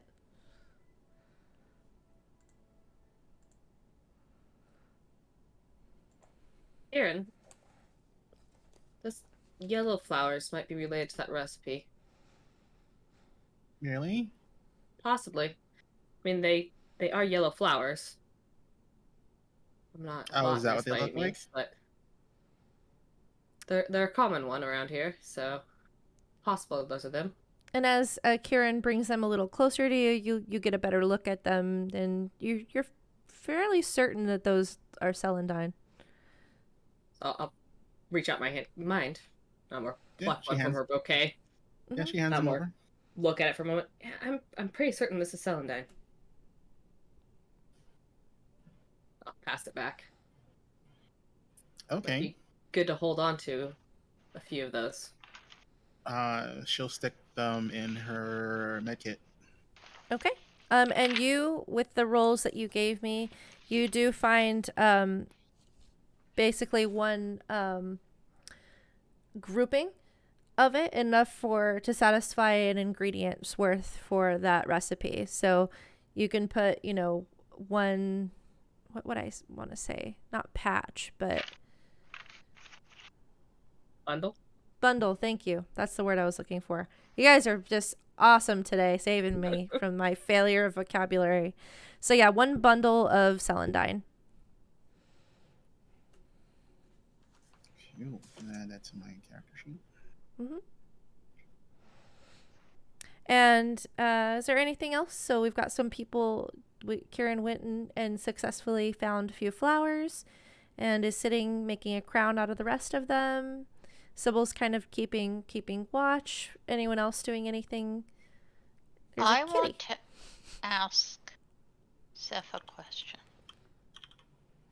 Seth, I was just thinking, like they said we could kind of leave a message for the collective if we had to. I know that's a way to do, but I'm wondering, do you think there might be some way I could get some kind of, or we could get some kind of manual about the weapons here, like maybe the mines and maybe the grenades or something, so that like it might be easier to disarm them or to know how to arm them if we wanted to, rather than kind of just having to sort of maybe piece it together. Like it might be something I could learn over time, do you think? Like if I could read the books, do you think? I don't see why not. I imagine that would be the sort of thing that the military forces in the area would have on hand. Some sort of handbook or guide to the common weaponry that's used. I mean, they must learn it from someone, right? Yeah, but how any ideas how we might get our hands on that?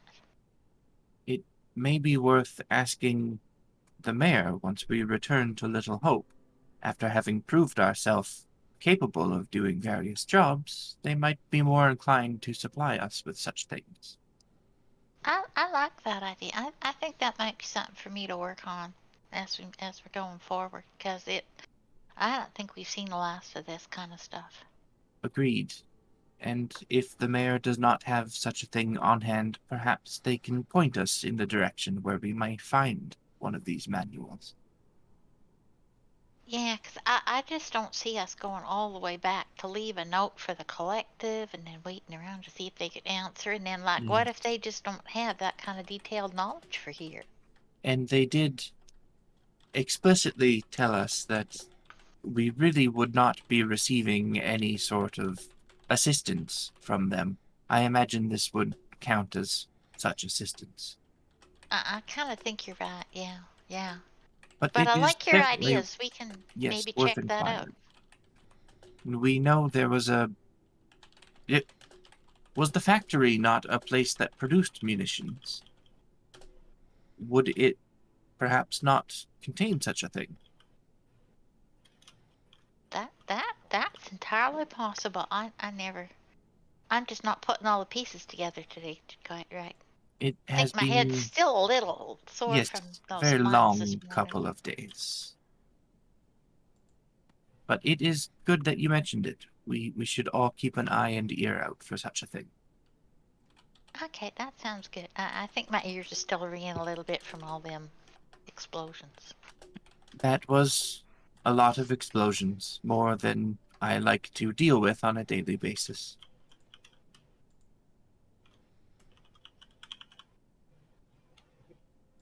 Guys, I was writing up this note. How should we be telling them to contact? If they're supposed to reach out to us so we can show them where the bodies are, at least I can. They have to have some way of contacting us. I was actually thinking that we would wait until they retrieved the note, read it, and then we would approach them, or you would approach them in that moment. Maybe better if we don't approach them during their dead drop. Yeah, it's like a real bad way. Good way to get shot.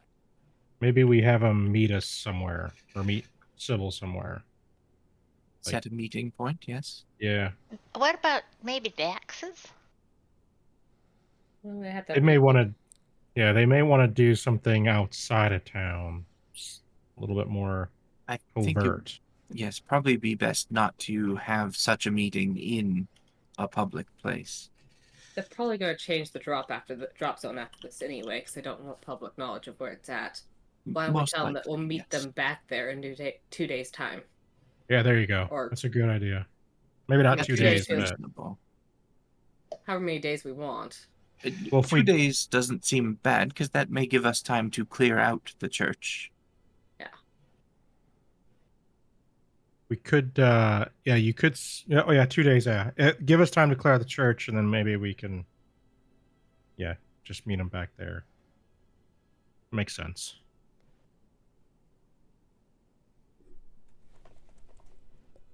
I don't know any other areas.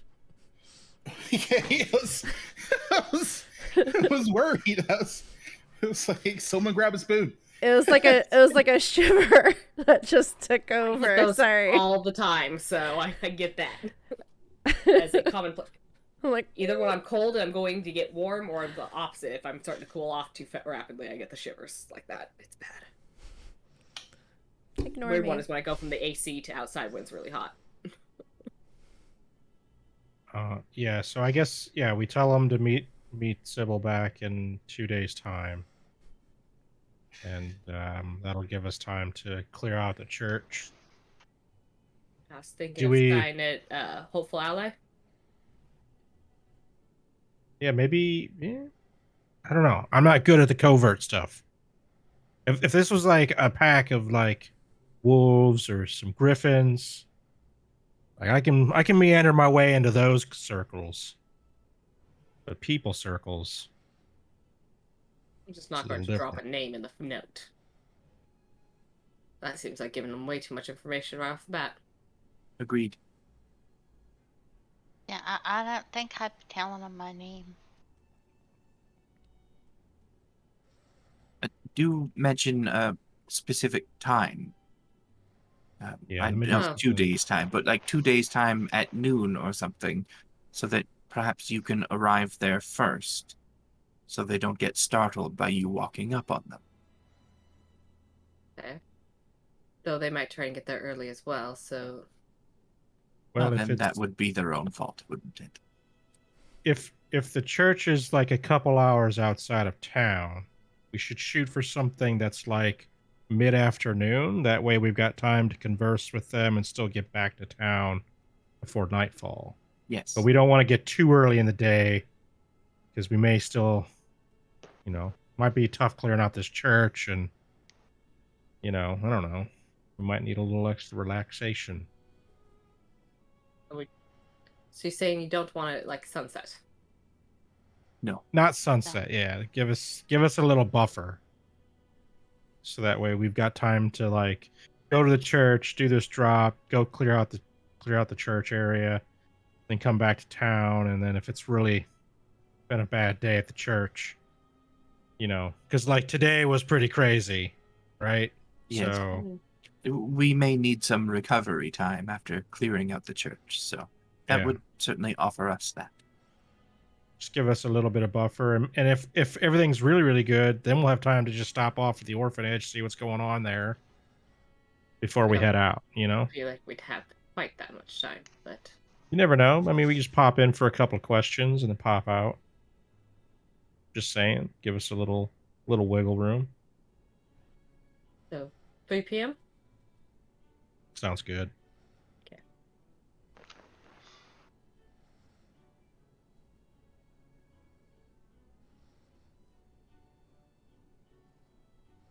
I assume we have some sort of time pieces or something to be able to do something that's not. Yeah, I'd say that too. if you imagine your character would keep, like, it's fairly common for people to have a timepiece of some, usually like a pocket watch or of some, usually it's a pocket watch of some kind. I would say that watches are probably not as common, but have been invented. So but it's more of an upper class item. If they can attach gizmos to Sybil and it operates correctly, I'm sure they've got enough capability to create a watch. Yeah. So. What you're implying. They're just I'm not saying all those widespread. years. Yeah. Yeah, but they do exist. So Well, and we're also on the same continent with Bink right now too, but yes. Yeah. So yeah, There's you could either have a wristwatch or you could have a pocket watch. Some kind of timekeeping device would be not unusual. Fudge sticking a stick in the ground and waiting 10 minutes and he'll tell you. Sundials. Yep. Yeah.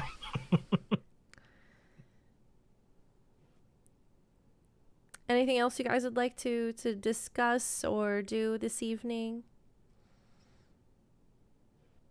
I think Fudge is just going to play fetch with Muffalo for a little while in the evening time, just chucking the biggest stick he can find, like a big girthy thing.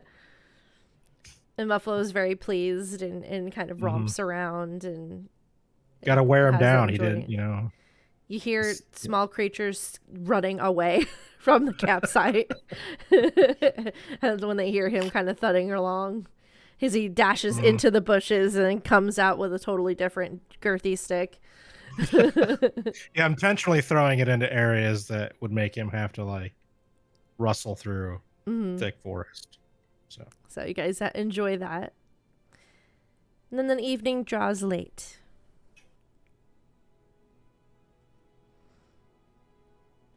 So how are we doing any watches, or are you guys getting the hut up? What are we doing sleeping arrangement wise? So we'll definitely need to watch.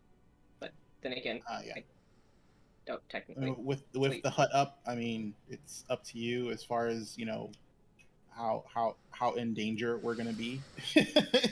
But I think we're pretty safe. As long as we keep someone up, we should be fine. Fudge will take a watch too. He don't have to take the first one, but he'll take whatever one people don't want. And you guys notice sort of like the dots of light have kind of dimmed as the fires along the refugee camps have kind of lowered, or they've snuffed them out, and the talking and chattering, the laughing that you heard in the distance is now quiet as people seem to be settling down to sleep. So Kieran, you're putting the tiny yurt back up for those that want to reside in there, And it sounds like you guys, a few of you are going to just keep watch. Are you keeping watch from just kind of hanging out awake and alert inside the yurt, or are you keeping watch outside of the yurt? When Fudge does his, he'll be outside of it. Okay. Yeah, so it would be outside as well for each just a watch. Okay. I could do a watch as well, or be at the ready if I'm needed if they want. And I probably would watch from inside. Okay. So let's go ahead and take another break here. I think this is a good natural point to have a break. So everybody will be right back after this short break. Thank you very much.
Hello, guys. We're back. Hello. Oh, geez. My phone is really loud. Yep. Yeah, it is. Hello. Sorry, I was like trying to listen into the stream to see how the music sounded. And I was like, I couldn't hear it like hardly at all. And now I don't know if it's too loud. So those watching the stream, please let me know if the music is too loud or too quiet. And I will adjust accordingly. Shelly already wants out again. One sec. Kitty is being kitty. Yep. Cat's being cat-like. What a shocker. Being a dick. That's all they do. I mean, all cats are part asshole. Yep. It's just how much are they going to be at that moment? Yep. She was like, I want to be a mom. Nope. Changed my mind. Alright, so I'm going to roll some stuff on my end here. You guys are in a relatively, pretty safe area right now. Okay. Who's taking first watch? I'll do it. Okay. Could you give me a just a percentile die for me? And also a perception check.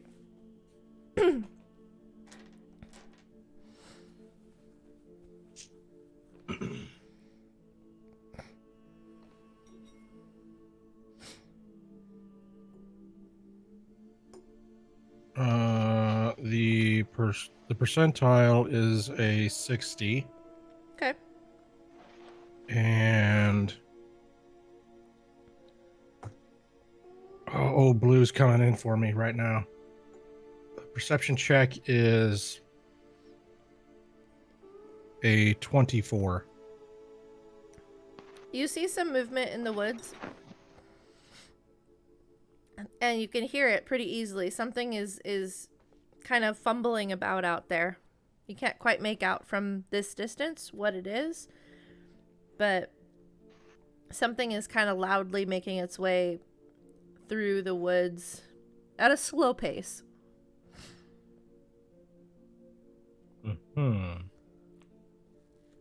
I'm going to just gonna reposition myself towards the noise. And just kind of get my spear out and ready it. Tell Muffalo to open up his senses. And I'm just gonna keep an eye on, try to gauge if the sound if it sounds like it's gonna get closer to us, I'm gonna start to move in a little bit. It takes it a while. A couple minutes pass. You continue to hear this kind of bumbling through the forest. Something that's clearly not trying to be stealthy. Mm-hmm. And it's not necessarily coming at your campsite, but it is passing fairly close by. Does it sound like an animal to me, or does it sound like a couple of drunks? What was your perception again? 24. As it gets closer, you do hear a telltale sound of like, fuck. Ow. Shit. Okay. I'm gonna...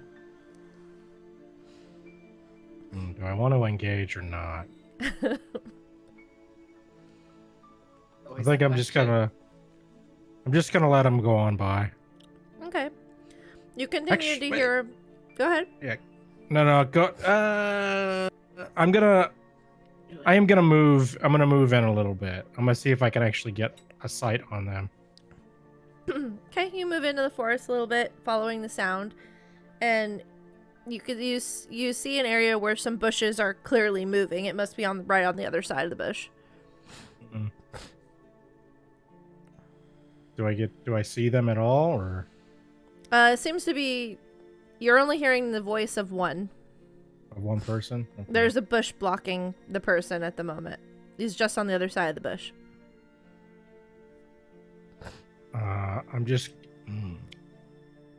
I'm just gonna normally say, I'm not gonna yell or whisper, just normally be like, you all right over there? And you hear a yelp, and then a sound of someone kind of stumbling and falling, and then a squish sound as he hits the floor. Fuck! Shit! Oh! You okay? Sasha? Not Sasha. Sasha! Have you been drinking? Sasha! I'm gonna walk over to this individual. Spear out, though. Okay. Shield at the ready. I'm not gonna be pointing it at him or anything like that. I'm just gonna be ready to. I don't want any jumps on me. Okay. And you see a man is on the ground, and his clothes is tattered and torn, and he's smells of alcohol pretty strongly. He's got scratches and scrapes all over him from trying to get through some thick brush. You okay there, bud? You need a little help? Yeah, maybe Sasha? I'm not Sasha. Are you looking for Sasha? Who's Sasha? Sasha! Oh. Did Sasha break up with you recently? Or wait, did you lose Sasha? I'm sorry if you lost Sasha. I'm sorry. He kind of just blinks at you, then reaches out for your beard. No. I just kind of push it away with the shield. Like, no. We don't make human contact. Okay, you stay where you're at. I'll stay where I'm at.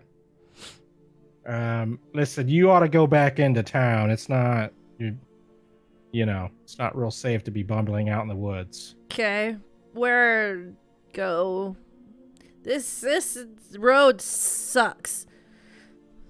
Yeah, this isn't a road. This is bush. Listen, I'll take you back to the road, and then you can walk on back into town, okay? Okay. Sasha? All right. I'm not Sasha. He reaches out for your beard again. You gotta stop reaching for the beard. The beard is not Sasha. Let's go. I grab as he's reaching up, I just kind of grab his hand with my, and I'm a strong dude, so I just kind of like start to pull him up, whether he's ready for it or not. He, kind of stumbles, but gets to his feet. It's like, all right, buddy, come on. Let's go back over this way. I'm going to lead him over to the road. Okay. Takes you a little bit because he falls and curses, and he's hard to kind of maneuver through there, but you get him over towards the road, and he kind of stumbles a bit drunkenly, but you kind of point him in generally the right direction, kind of shove him forward, and he starts to stumble on off. Mm-hmm. How much did it cost to rent the rooms at the inn?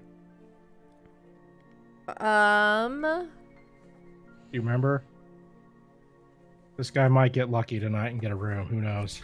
They're ridiculously expensive. I thought so, but we're about to find out. The rooms... Like 5 silver? Yeah, it's 5 silver for lodging. Which is considered modest, according to this chart. But yeah. 5 silver. Now that he's like back in there, like, is he really tattered clothes, like homeless looking, or just... A lot of it looks fairly fresh. Like, he doesn't look like he was necessarily homeless. It just looks like he was really tearing it through the bush where he really shouldn't have, and probably got caught up in some thorn bushes. Like, a lot of it's pretty fresh tears, from what you can tell with your kind of trained eye for that kind of thing. Looks like someone that just came out of the bush. I'm just gonna be like, all right, buddy. I'm gonna point up the road. I'm like, this is the way back to the town. Whatever you do, just stay in town, all right? You should probably find your home. I'm sure you live there, right? No, camp. Wait, you're part of a camp? Sasha. Yes. Sasha's He reaches for your beard again. You gotta stop with the beard, okay? Okay, Sasha. So, oh my gosh. All right. Listen, so you were not from the town originally? No. So you're a part of the camps around here? Camp. He kind of points in 3 different directions because he gets confused. Oh, shit. Yeah, listen, I can't let you go wandering back into the woods, stumbling around. Look, you're going to get bit by something you don't want to get bit by. You're going to get mauled by something. I'm going to point over to Muffalo and be like, things like that could show up and eat you. Who knows? He kind of pets Muffalo. Good puppy. Good puppy. Let's not touch Muffalo either, even though Muffalo loves it. But it's just let's just, Sasha. He reaches for your beard again. I'm just gonna plop him next to the campfire. Okay. Next to your campfire? Okay. Yeah. And I'm like, listen, you can crash right here. All right. And there'll probably be some others come out, hang out with you throughout the night, or you can just sleep. You should sleep this off. He when you say sleep, he kind of goes, okay, yeah, sleep. Camp. Yeah, you can hang out here. He lays down. Okay. Goodness gracious. What is it with him and the beards? I'm gonna go back to my little spot and just whittle on some wood, keeping an eye on him.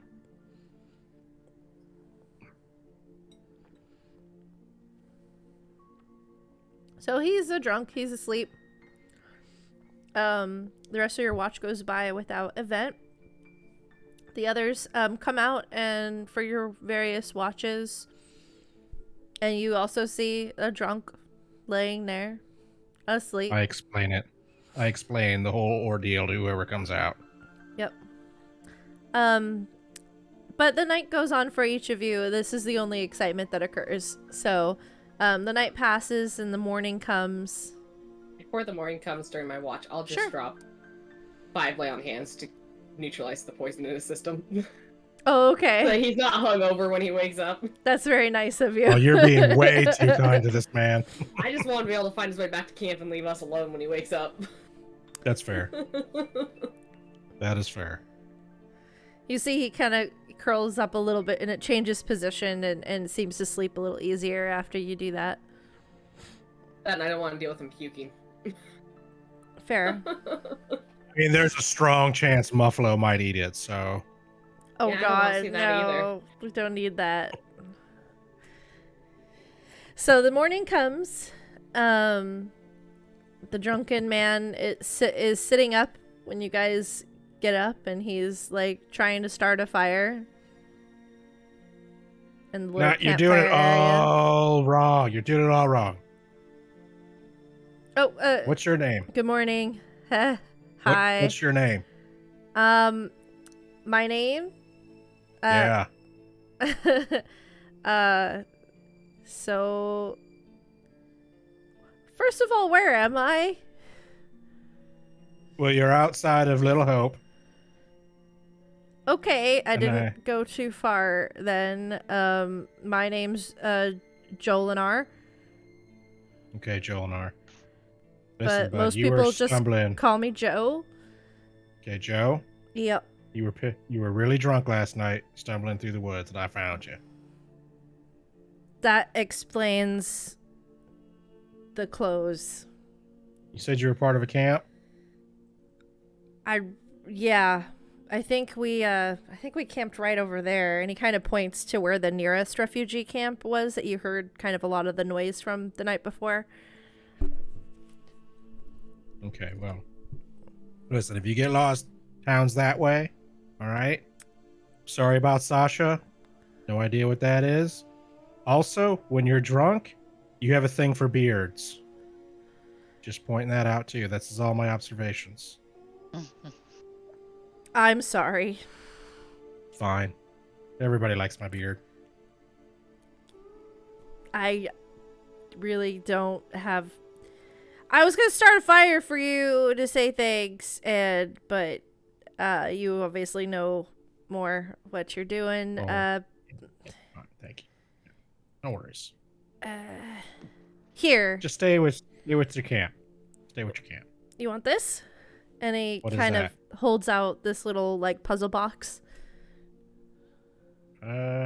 Sure. What is this thing? I don't know. I found it, and I thought it was kind of cool. I've never been able to solve it though. Yeah, I don't mind little puzzle boxes. These kind of cool. Yeah. Here. He kind of hands you this little wooden puzzle box. I start to fiddle with it immediately. Okay. Give me a investigation check. About to see how dumb I really am. Just a 7. Okay. You're starting to become familiar with it, but nothing is so far clicking for you yet. What are you? Thanks. I'd give you something else, but we don't have a whole lot. But You don't. Yeah, this is way more than enough. That's fine. I saw you stumbling out there. You were really loud. Natural predators probably would have found you, and well, I hate to say what would happen then. I had a little too much last night. Yeah. Has to do with Sasha, but I won't get into that. Yeah, Sorry. That's fine. It's okay. It's quite all right. So you just Yep. I'm gonna go. Is that cool? Okay. yeah, no, you could have. What was your name, anytime. by the way? What was? I'm Fudge. Thank That's you. Buffalo.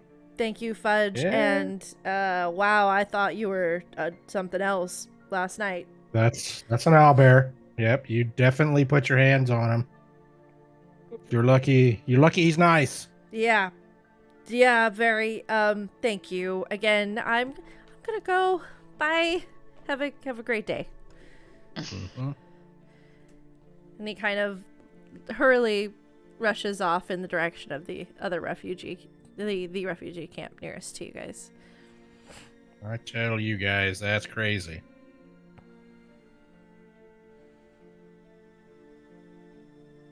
Yeah, it was a little odd. So, are we heading off? Are we leaving the cart here, or what are we doing with the cart and the, contents? I don't mind carrying the grenades around myself, but we should probably spread this out among people. We should probably bring it with us and just stash it away somewhere near the church so that nobody stumbles upon it while we're gone.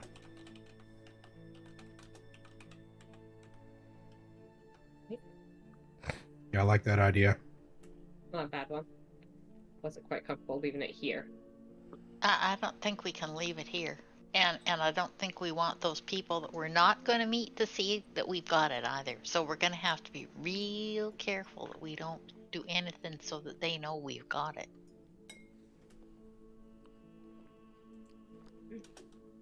But don't you have that thing where it covers our tracks for a while? Oh, I mean, I can help us stealth in a little bit. Yeah. Might be helpful while we're pulling the cart in. Maybe It's, leave it towards the halfway point. Do we have some way to kind of disguise the cart or make it look like something else? Can we do that? I mean, we could put like shrubs and shit on it, but it might look weird as we're going down the road. Like once we get to a destination, we can cover it. That's how I used to do it. You know, whenever you're making your old little huts out in the wood, when you want to observe animals, just kind of try to get as much of that stuff. You know. I was kind of thinking of making it less conspicuous, not more conspicuous. You know, like sort of a. Well, that's what I'm saying. You know, do it on the road. It look weird if a giant bush is going down the road, right? Yeah. Like nobody's got something that can make it look like invisible, or not make it look like anything at all. It just don't seem natural to me. Real quick, back in Little Hope, was there just any businesses around the town that looks like they would utilize carts frequently? Yeah, I mean, and you also saw a lot of the refugees have carts. Like, this isn't an unusual thing to see. Okay, I'm just gonna just pick a business at random and go over to the cart and prestidigitate on both sides of the cart the name of the business, so it looks a little worn, so that this looks like just an average cart that's being in use by this business frequently. I mean, a cart is a cart, right? Mm-hmm. So a lot of the carts don't necessarily have like business names on them, like the ones the refugees are using, but the actual businesses, they honestly probably wouldn't have labels on theirs either, but who would? The hospital would, and I think the general goods store. So if you wanted to emulate the general goods store, because they do deliveries. Yeah. So, I wanted to make it look like not necessarily a cart that's still in use by the business, but perhaps one that was previously used by the business, and like we sold, as travelers just bought it used type of thing. Yeah, that would make sense. That's fine. And that does only last an hour, so near the end of that hour, I'll do it again just to keep it up. And I'll keep that going for as long as we think we may need it.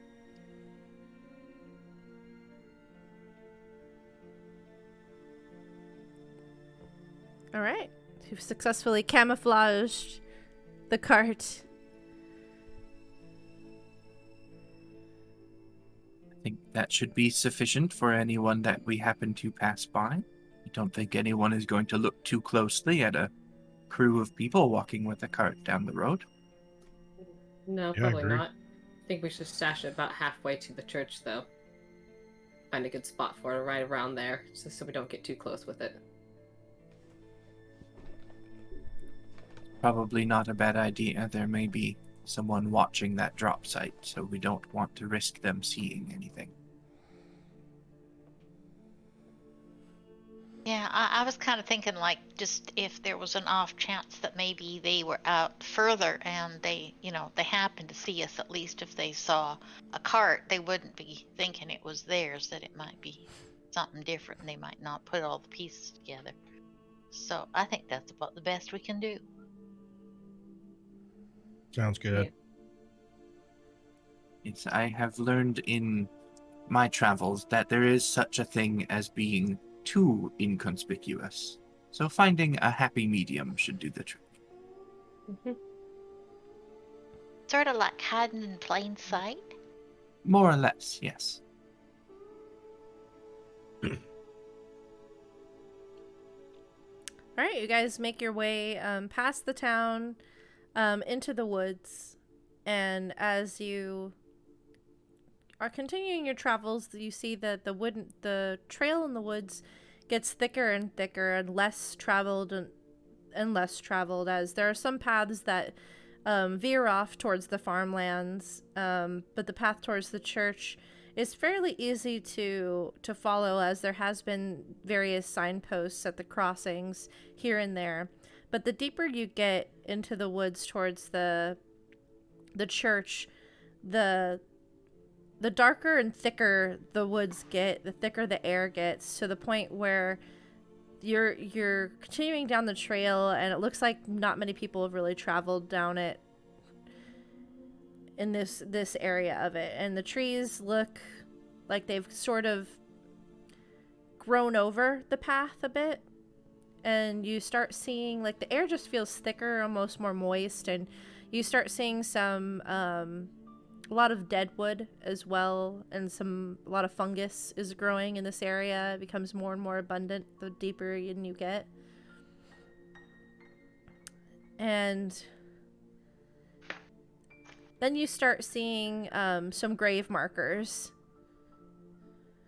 in the distance as you start. You feel like you're getting close to the church. You can see sort of some of the grave markers along the outskirts of it. And you remember the note said that they were about like a little southwest of the church along a creek. Near a hollowed out tree, if you guys are trying to go for that location. Or if you're heading to the church first, you just have to continue down the road. Let's look for this other location first. Drop the note off. Yes. Agreed. But should we maybe stash the cart before we do that? Yes, I think we should. Yeah, I'll look around for a good spot to put it. Okay. Also, real quick, just because I need to get in this habit, mage armor. Got it. It's probably not too hard. The wood is thicker in this area. There's a lot of foliage and dead wood and stuff, so it's not too hard to find a good spot to kind of hide the cart away off the side of the road. Cool. Yeah, I'm gonna put like, glimbs, that have fallen to the ground just onto the sides of the car. Try to cover it up as best I can. Okay. I think I should go on a little ahead of you guys. Hopefully they'll spot me if there's anyone watching, they'll spot me going to the drop location rather than all of us. Yeah, I mean, at a certain point we'll hang back completely. And we'll keep an eye on you, but we shouldn't get too close. No. I'm gonna go and start. It mentions markers on the way there, so I'm gonna try and keep an eye out for anything that might be a marker. Anything I knew from my military time or anything that seemed out of sorts. And you also know that they mentioned it was near the creek, so you might want to look out for that. So go ahead and give me a perception check. Yeah. She's going to try and follow the directions as close as she can, then look for markers, so. That's not too bad. That's a 15 on my perception. Okay, so you start heading southwest from the gates of the church, where you see the gates ahead. And continue walking for a time. You're still not quite catching sight or sound of the creek yet, and you haven't seen any markers yet, but you feel like you're going in the right direction. We'll just continue on. Okay. Until I see something that either feels like I've gone too far or... Yeah. Okay. So you continue on for a little bit longer. Where is everyone else? How far back are you following? Fair bit. I mean, at the start of it, probably around 60 feet, I would assume. And then as we get closer and closer, we would start to trail further back. Yeah. Okay. So I would like to stay, though, within, like, rifle range for the widow, which gives us a fair leeway, just in case. Okay. Mm-hmm. And are you trying to be stealthy, Sybil? Me? Mm-hmm. Not really. Okay. And the rest of you? Because I don't care if they spot me. I really want the attention on me, so. I think we would be being stealthy back here. Okay. Yep. Everybody give me stealth checks except for Sybil.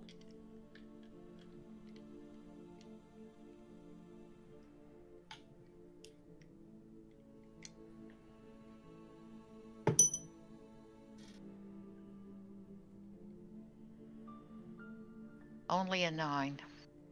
Okay.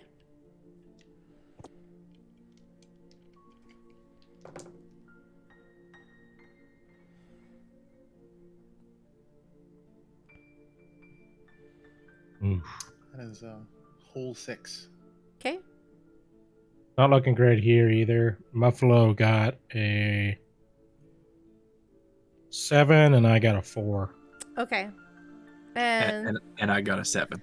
All right, so that's been thrown through the bush. I should have put up pass without a trace. That would have made that salvageable. Slam, slomp, slank, clank, clank, stomp, slam, crush.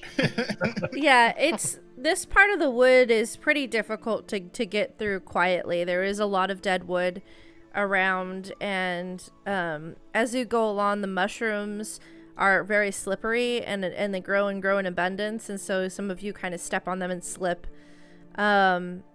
catching yourself, but definitely making a little bit of noise and stepping over some dead wood, making cracking sounds, and it's just it's probably considered difficult. It'd be considered difficult terrain through this area, working around the roots of the trees and stuff. So it's not an easy thing to do quietly and to follow, but you guys are keeping your distance and kind of hoping that that'll be good enough if there's anyone in the area. Sybil, continuing in that direction, you guys all journey about 20 minutes out from the gate of the church until you finally start hearing the sounds of water. And you feel like you've found where the creek is, at least. Since we're slipping on all these mushrooms, there's this little sort of light bulb that goes off for me that goes, oh, somebody needed mushrooms for a recipe. Can I do a perception check to see if they are perhaps what we're looking for? That would be nature. Nature. Mm-hmm. May I? Sure. This is going to have to be one amazing roll. Yeah, very difficult DC because you're not familiar with this, but... Okay, 11. You're not really sure what kind of mushrooms they are. They definitely look different than ones that you normally eat, but... So there's something different, but you don't know if they're necessarily these suet mushrooms that you saw in the recipe or not. They could be. Might be worth taking a few if you want to collect a bundle of them while you go. Yeah, I'll do that. Okay. Put a bundle of underwood mushrooms. Okay.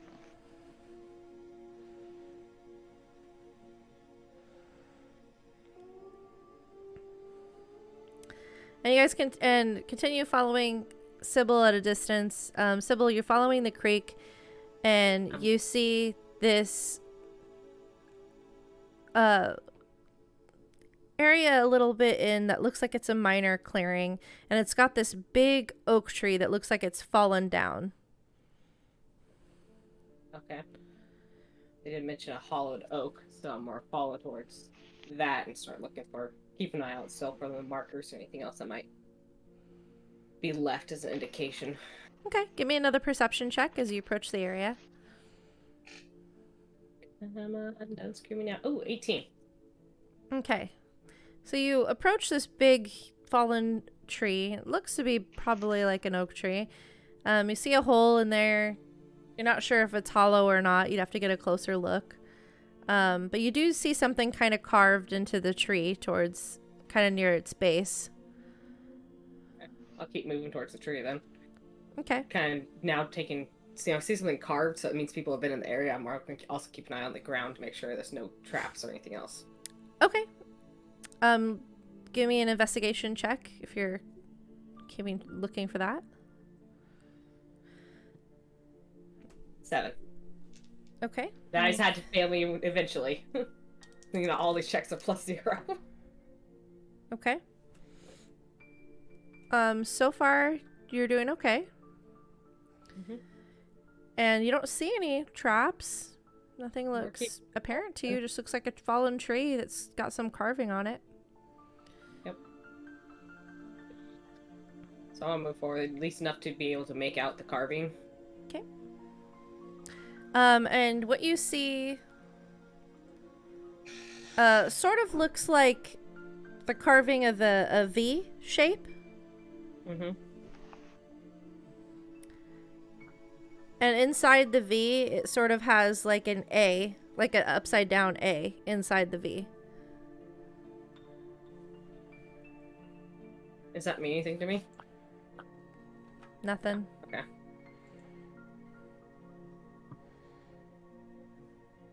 Is the oak hollow? You look inside the hole, and it does look like it's been hollowed out. There's some cloths on the inside. It does look big enough.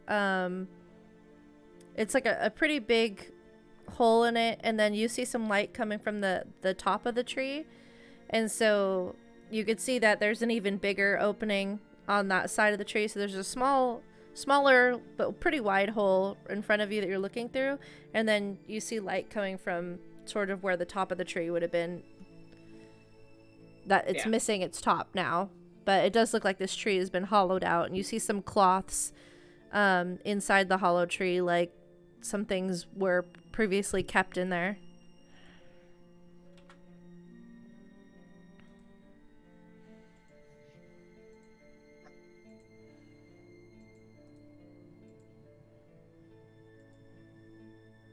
A lot of good items on me to do this with. I'm assuming inside my mess kit I would have some sort of utensil cutlery, so I'd probably have small knife, fork, those type of utensils. Is that fair? Yeah, you would have a mess kit type thing. Yeah.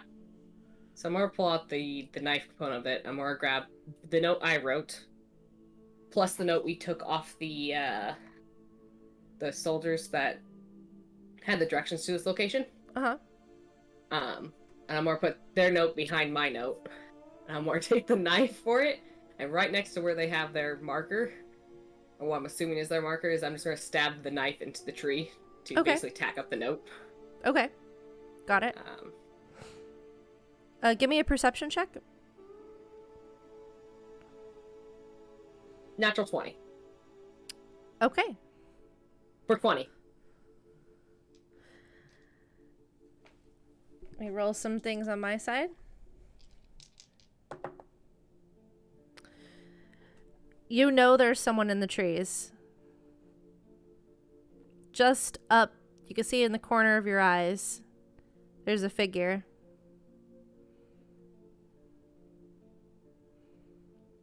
They're staying quiet, and they're staying really well hidden. You just saw this slight movement from the corner of your eye and the glint of light shining off of something. Maybe it was glasses or muzzle of a gun or something metal, but you know something that wouldn't normally be up in a tree is up in a tree, and you just get this sense that it's someone watching you. What do you want to do with that information is up to you, but you know someone's there.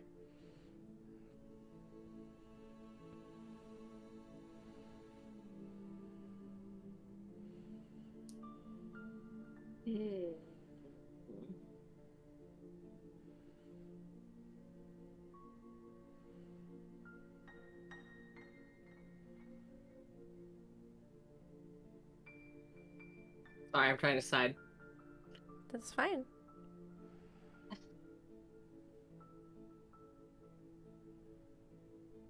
think in that case, since she's actually spotted them, she's gonna turn to where they were and basically look. Like, she's gonna make it real obvious she's looking at them, and then sit down and wait. Okay. And just stare at the spot where she saw them.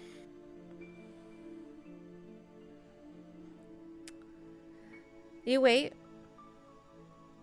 And you watch that area, and you see some movement as it seems to dash from one tree to another. She's gonna track it. Okay. So she's gonna continually to look at that so that they know she's tracking them. It starts to go towards the edge of your vision. Do you want to follow it, or is it sleeping from tree to tree? That's fine. It can go. At that point, she'll get up and she'll go back to the original plan. She'll start heading back towards the gates. Okay. Do you wait there at all for any length of time after he goes out of, or the figure goes out of sight? Well, I guess a little bit. And no more than like 10 or 15 minutes. Okay.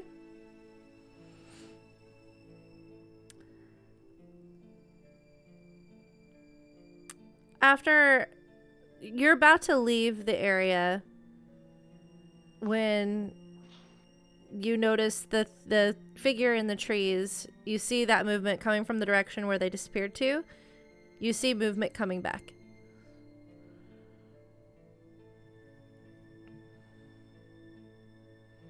Look back the movement for a while, just to see where they're going again.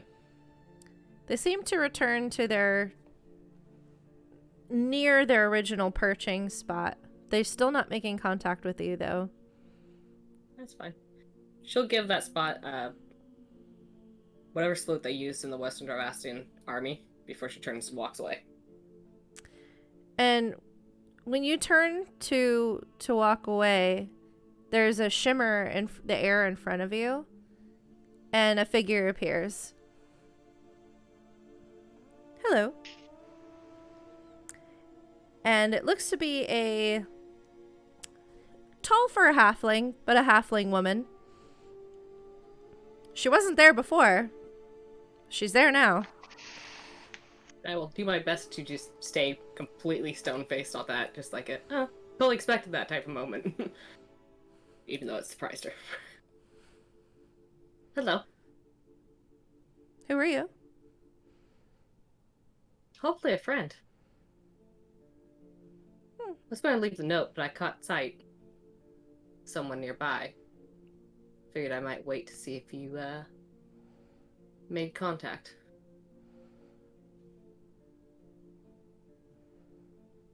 I don't recognize you. No, you wouldn't. Though I had doubt anyone who actually knew me would recognize me now. She kind of looks you up and down. I see. Well, see what this is about. She kind of starts walking over to where the dagger is. Well, I can make it real easy for you. Came across your men while I was working on a job. Their note's there with mine. I was going to come back, like I said, but found your man. What men? I try. Well, whoever's up in the tree. Oh, no, that's just a friend of mine.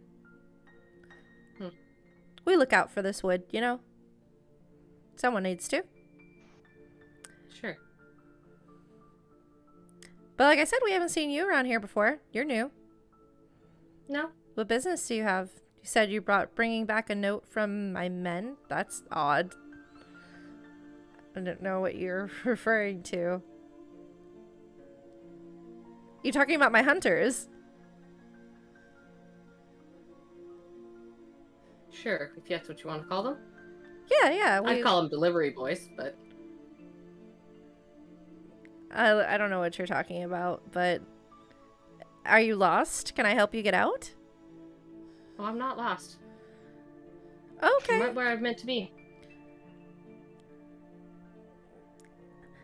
I mean, not really the best vacation spot, I'll be real with you. But, you know, to each their own. No, and I'm sure the hellhounds nearby don't help. Hellhounds? Oh, you haven't heard yet? I Yeah, we mean, found there's wolves, but... cut signs of sulfur and other things nearby. You feeling alright? I'm feeling fine. Alright. Well, interesting to meet you. Maybe we'll see you around. If you'd like to find the bodies of your two, hunters, you know where they're at. You found bodies, huh? Where at?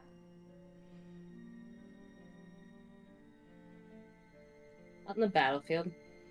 There's a lot of bodies out in the battlefield, hun. They are. These ones were fresh. A little too new to be from the battles. Yeah, still not really telling me too much. But let's take a look at this. She kind of reaches up, realizes she can't quite reach. She hops, grabs the dagger, pulls down the notes, and takes a look at it and reads the note that you wrote, which says what again? Found two fallen soldiers. Note that they were on their way here. If you'd like me to take them to them, I'll return in 2 days' time at 3 p.m. Okay. There's no signature, there's nothing else on it. And then she looks at the other note. You found this in the battlefield? I did. Oh, okay. Weird, right? I don't find it so strange. All right, well, I'll let people know that there might be some fresh bodies out there.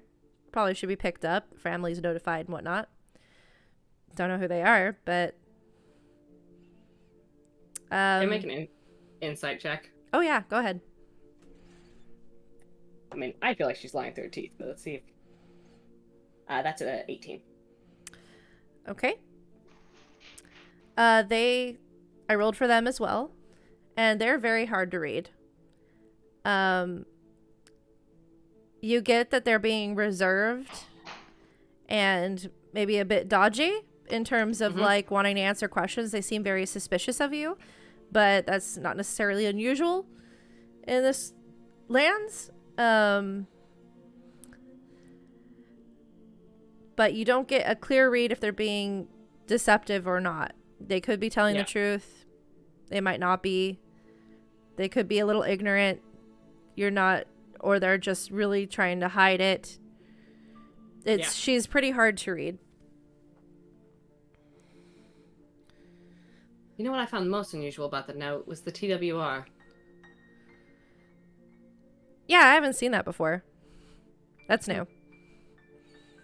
What do you think it means? I have suspicions, but I don't want to throw them out there without being confirmed. But if I find out, I'll come back by and let you know. Yeah, if someone's messing around in the wood, I'd like to know. If people are killing folk, it's not necessarily a good thing. Peace times and all. So. Yeah. Especially since this was a very skilled sniper that killed them. Really? Took them both in one shot. Damn. Whew. Yeah, I don't know anyone that could do that. I mean, not since the war ended. Yeah.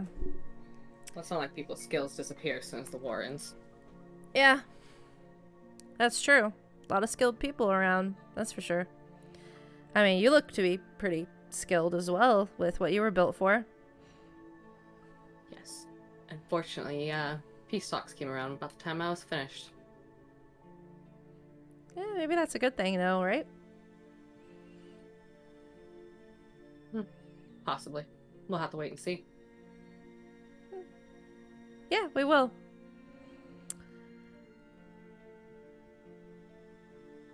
Well, I mean, I have to warn you, these woods are pretty dangerous, so I don't recommend dawdling too long. If you were planning on waiting around a couple of days, I wouldn't bother.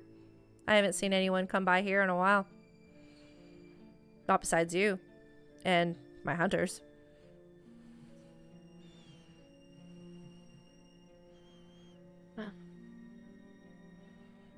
Keep that in mind. Though I am skilled enough, I'm pretty sure I can handle whatever comes my way. Good to know. Hey, I'll keep an eye out. Maybe I'll see you in town sometime. Maybe. I'm more waiting for her to leave first, too. She's waiting for you to leave. It's awkward, like... And she's just got this bearing about her. She's very confident. And you see that she does have, like, a gun slung around the back. And she has, like, a small crossbow on her side. And she's got a dagger clearly seen. Other than that, you're not sure what else she could be packing. She's got some nice leathers on her. But definitely looks like she's spent a fair amount of time in the woods. She's got sort of like medium length brown hair that's being held back.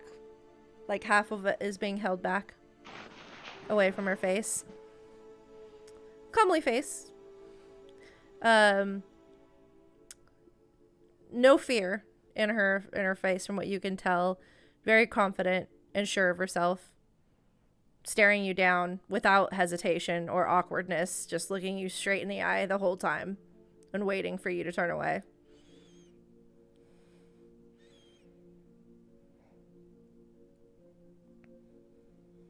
Just with a slight smile. I think with just a few moments, and she'll do her best just to match energy, but a few moments she'll turn and walk away. Have a good day. You as well. Stay safe out there. Yeah, watch out for them dogs. And I'm more head, and I'm not going to try and go back the same path I went. I'm more head towards the church itself. Okay.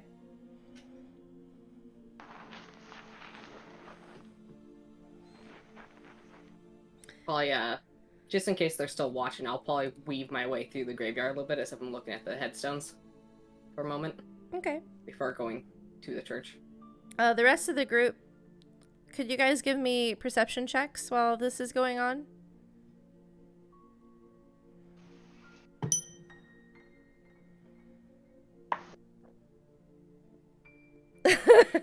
See heads shake.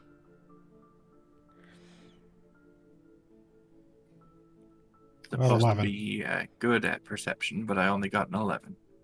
I got an 11 too. Hey, twinsies. 12. Okay. Oh, just had to show us up. Well, barely. I mean, Still dead. You guys get the you get the sense like a few of you that rolled, like the ones that rolled 11s and 12s. You guys get the sense that you feel like you're being watched, but you have no idea where it's coming from. You just, like, the hair on the back of your neck is just standing up.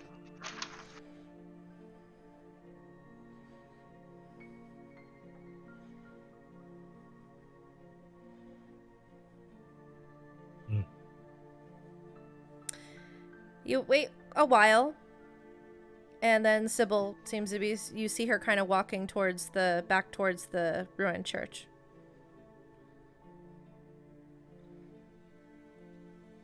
I'll kind of lean in to Fudge. Do you think it's safe for her to, or for us to rejoin her, or should we keep our distance still? I think we're made regardless, but let's give it a moment. Just keep eyes on her. You know, something comes out and gets her, we're gonna have to run over there. But yes, I think we're had regardless. It does feel that way. I guess we just kind of wait around a little bit and keep as much of an eye on Sybil as we can before eventually just making our way over to her. And Sybil, could you roll me a persuasion check for me? A little belated, but I want to, it's going to help me make some decisions for this NPC about how she feels about the interaction. 23. 23? Okay. That is something I actually have pluses in. All right, so I'm going to make a few NPC notes about how she feels about the interaction based on that. And based on your conversation.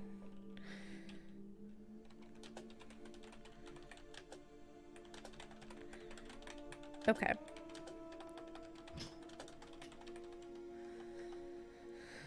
So you guys approach the ruined church, trying to shake that feeling that you're being watched. And you see that, well, I can actually bring you guys over. How close are you getting to the church? Oh, we've gotten fairly close. Okay, going through the gates? Or approaching the gates? Okay. We've gone through the gates. I would have gone towards the church itself. I'd probably say about 30 feet back from the church, but started walking, circling it. I'd start going in a circle, hopefully giving them a place they can meet up with me. Okay. But trying to make it look like I'm just trying to... Well, I am currently casing the church to see if there's any obvious signs on the outside of what's going on here. Okay.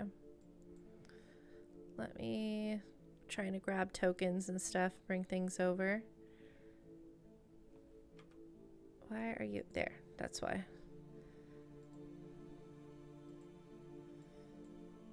Token. Where did Kieran's token go? There she is. Oh god, Sefthi has a radius on her still. Let me turn that off. There we go. Got the group all together. Bring you over to a map so you can kind of see what this area looks like. Let's see. Where's my player tag? There it is. And we are going to the ruined church. Are you back? Are you alive? You froze there for a moment. Oh god, OBS died on me. Sorry. I think everything died on me for a second. Yeah, I think so. My goodness. I'm back. Is everyone back? Are we still live? Okay. You're good. Oh god, I'm moving the map. I don't know what you can are you guys able to see the map? Or is it just all black? No, we can see the map. I don't think it died. I think it just hung for a minute because the counter for the stream is still counting. Yeah. It didn't reset to 0. Stream's good. Okay. The Discord call is good. I think we're all good to go. Okay, good. Why is this? You need to be on the map layer. You are on the map layer. That's fine. You can leave us on this layer. There we go. Now you guys are good. Yeah, we could be on the GM layer where it's cool. Yeah. It's not a problem, right? I mean, you won't see anything because I purposefully don't put tokens on here because of the stream. But well, what I do is I have my other monitor. I should need to start going in as a player on my secondary monitor so you don't see anything. But I keep like as much as I can that gives away stuff on my active I'm DMing screen, and then I have like the OBS uses this one to view stuff screen. Oh, that's a good idea. Nice. I need to do that in the future. Thanks for the tip. Okay. But for now, I'm doing it the hard way. So you guys approach this ruined church. You had to go through parts of the graveyard to get to the main gates. So as you're traveling through, you see more of this sort of like dead wood, but the mushrooms subside into this kind of more flat. It's kind of surrounded by trees, but there's areas, sunken areas, and areas more flat that have these graves and crypts and things kind of dotting around. And you travel couple of minutes through all of that till you get to the main gates of this church, and the church has been pretty demolished. So the tower that you could tell it used to have a tower that has since fallen on its side. This place has been bombed and shattered and been out of use and partially reclaimed by the forest. You also see trails of fresh blood. And the blood gets thicker the closer to the church that you get. And you can hear the sounds of creatures shuffling around out of sight. I'd like to look around, see what kind of tracks are in the area around the blood. Okay. Give me a survival check. Yeah. I'd say I was looking within 30 feet, so I'm gonna put myself like out there. Got a 15. Yeah. Oops, people can see. Darn it. I intentionally make sure that the I still have Twitch up. I don't have it somewhere I can see it. Yeah, I can't really do anything about that. Once the DM switches to the maps, I'm like, time for me to not look at the stream. Because I have to grab tokens, and there's just no good way of doing this. But no, it's not. It is what it is. It is what it is. What did you get? 15. 15? Okay. You could see some of the... There seems to be some shapes that are like abnormally large paw prints and some that are more humanoid. Does it look like if anything was like dragged through this area, like with the blood, or? There does appear to be evidence of like drag marks of bodies being dragged or something being dragged. I'm assuming everything's being dragged towards the church. Yeah. Okay. And there's sort of a stone wall in front of you with a gate that's been shattered and broken off. So you can't see too well inside the walls of the church yet until you walk through to here. Then you'll be able to see a little bit more. So right now you're just seeing the church. To Fudge and boop him on the nose. You now have advantage on initiative. Cool. Until you use it. I'll go ahead. And I'm also going to... I am going to cast...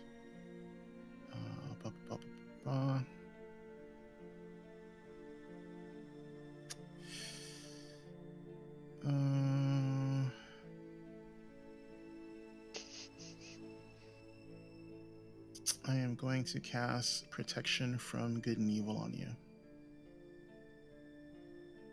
What does that give him again? Give me one quick second. I will post it in the thingy with the thingy. Display in VTT. Did it display? It did in, yeah. Yay, good. Yeah.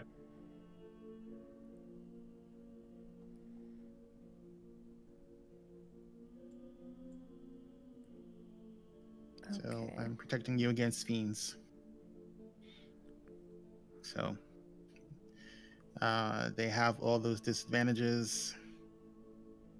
You can't be charmed, frightened, possessed. They can't do any heebie-jeebie stuff to you. Yeah. Okay.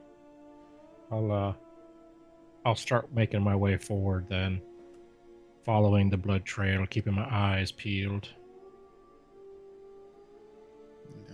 So these creatures have disadvantage on attack rolls against the target. Target can't be charmed. Okay.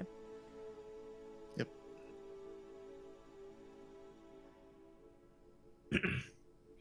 I don't know if they have any. Okay. I wouldn't think that they have a charming effect because they're not like, succubi or incubi or any other of those type of demons, but they might have a frightening effect. So I figured, Scary that would help. puppies. Scary puppies. Heck yeah, man. Yeah. Mm-hmm. All right, you guys go ahead and move yourselves, kind of one space at a time. Yeah, I'm going to start moving in. So there'll be different things you'll see as you walk in. So you can see that they're... Okay, so the first building in front.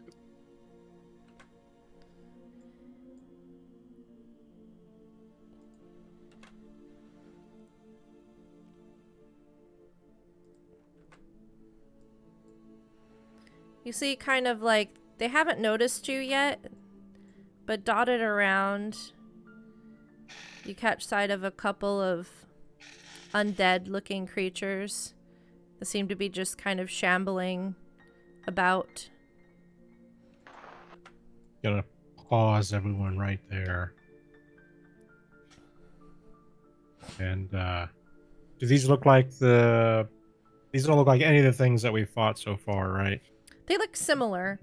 They look a little like they're not as sickly looking as the undead on the battlefield. They look a little hardier, but very similar undead. Not like the ghouls. No, okay, yeah, you guys face just ghouls out there. So no, they do not resemble ghouls. They resemble more like actual humans that died but are for some reason moving around, reanimated. Trying to remember, but our first day here, we had fought some stuff at the farm. This doesn't look like anything like that either. The farm, you guys fought more ghouls and then ghosts. Okay. So I think this is probably your first time seeing these guys, I think. Okay.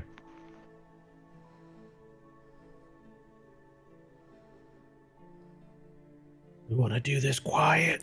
But you see that they look like people in various, clothing, but they just look like some of them are missing chunks of flesh, very skeletal in places.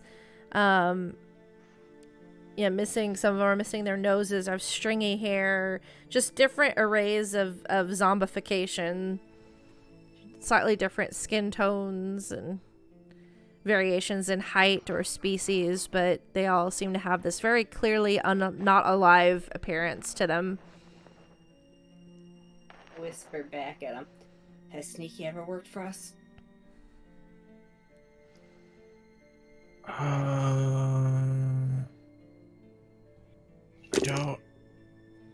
don't know. I don't think so. Welcome, but that doesn't mean we don't try. Welcome, ADH Adventures Raiders. Welcome. Happy to have you. Hello.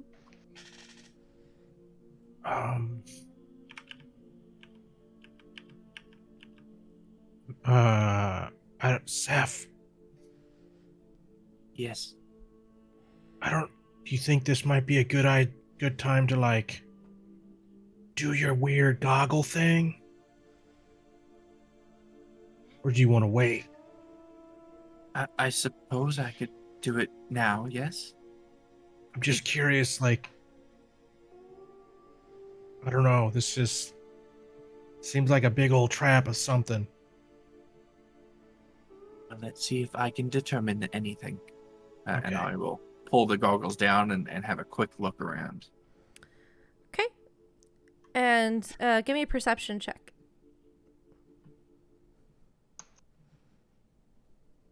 I swear if you see some little girls out here. It's going to be a 19. So you brace yourself. You're in a area surrounded by graves. There's bound to be spirits everywhere here. And you brace yourself for that, like, assault visually. But what you didn't expect was a void. There's nothing. No spirits. And that in itself is even more disturbing. Because there should be at least echoes or remnants. A few wandering spirits. There's always some in areas like this. But there's none. And I think it's probably fairly evident that something is awry here. Looking at Sethis, she's got her head on a swivel, just looking every which way. Clear surprise on her face. Before she just kind of turns back to look at Fudge, and slowly lifts the goggles off. There's nothing. That's good. Wait. That's not good. What? There's always something. There's always something. But here, there is nothing.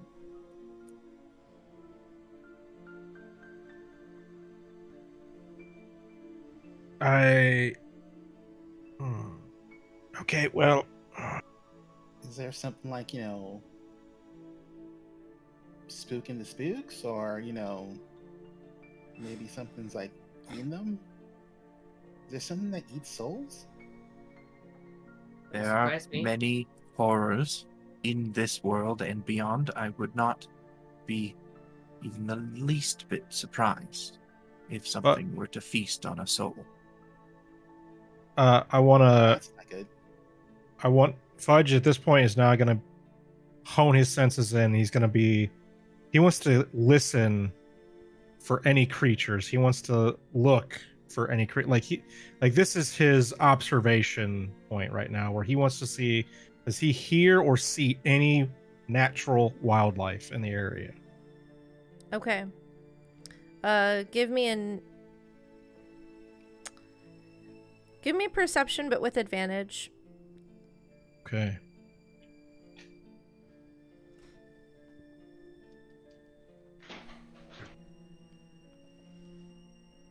That'll be a 17. Okay. So you glance up at the trees. And you wait and you listen. And then you kind of look down at the soil beneath you. Put your hands in it. Look. Trying to find the insects that usually are in an area like this. There's always something. And you kind of like step back through the gate to where more of the forest area is. And kind of just try to take it in, looking for any scurrying creatures. And there's just nothing. Not even beetles. With this, I also want to pay a little attention to Muffalo. How does he seem to feel about this area? He seems alert, uneasy, ruffled. He shifts uncomfortably, like he doesn't want to be here. He unconsciously backs up. It's okay, boy. And then when you talk to him, he kind of snaps out of it and walks forward again. But is just like, you notice this unconscious just step back that he does every now and then. Got your back, buddy. You know I do. Yeah, there's something real strange about this place. There ain't any wildlife of any kind.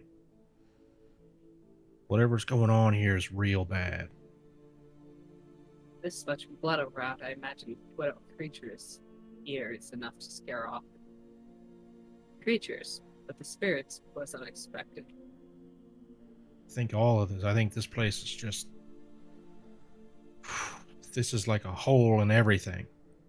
Nature and I guess the spirit world in a sense. I don't know. I don't know what would drive all of that off. But yet there's these undead things that we're seeing, yeah? Yeah. So there's something here. Mm-hmm.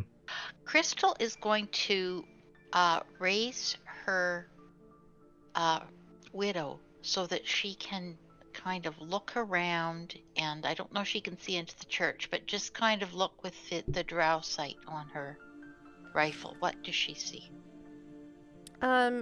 Apart from the like heat energy of your companions, the undead around you, the zombies around you, give off nothing. They're cold. You sweep around and you can't really penetrate the walls of the church, but you sweep it around the area on the outside and sort of the entry, the parts of the church that you can see through, because there's a lot of holes and broken places. But there's no energy, there's no heat that's pinging for you at the moment from where you're at now. Well, there's just nothing with my drow sight on this rifle either.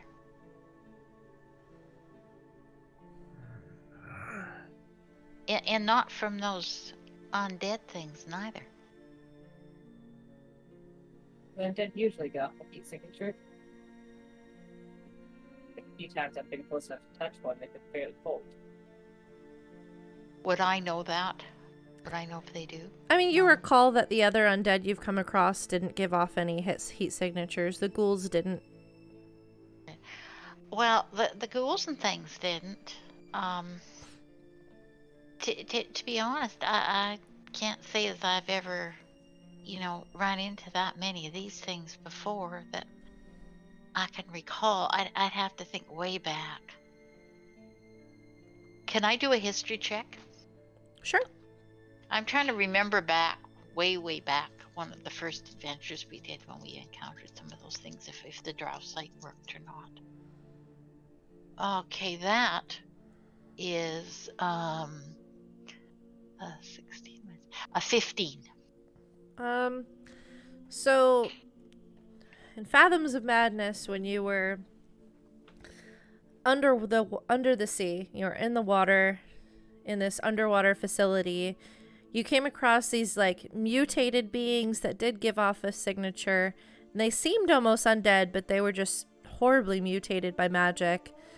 But there were some undead that were attached to this plant, and the plant gave off energy, but the corpses that it was moving around and that were sort of being birthed from the plant did not.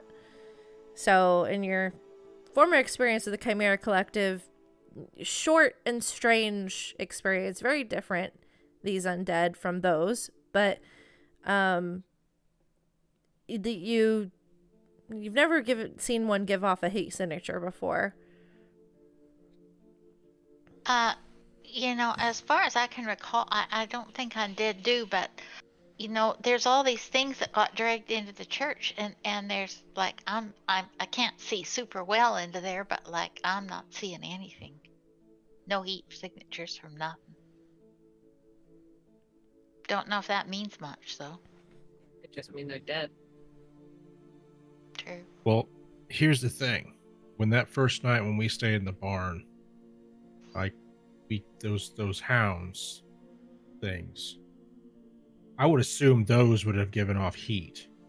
And Crystal there did was like track one in her scope, I believe. She saw the heat signature from the hounds into the forest, so you do recall that they do. So I'm seeing prints here. They're probably those things.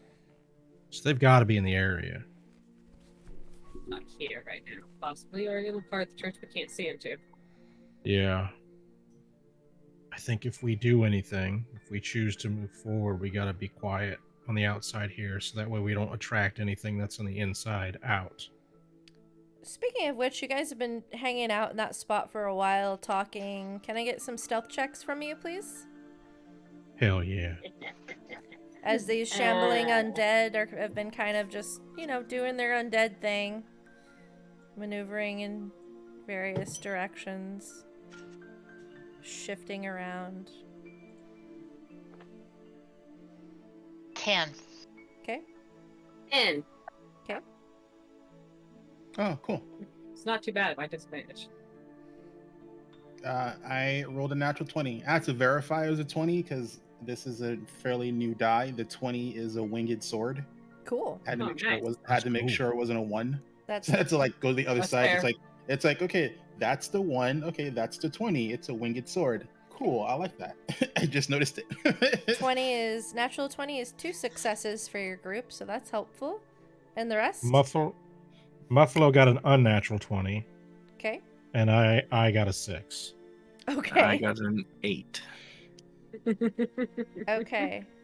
Clearly, I got to start We using Pass Without a Trace more Still often. have not done anything successfully stealthy. So, well, the 10s aren't too bad. These are zombies.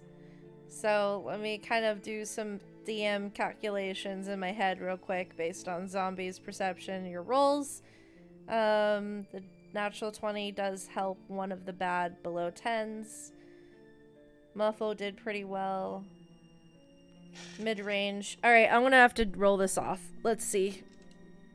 I've got a DC in mind for the 2 closest zombies to see if they noticed you.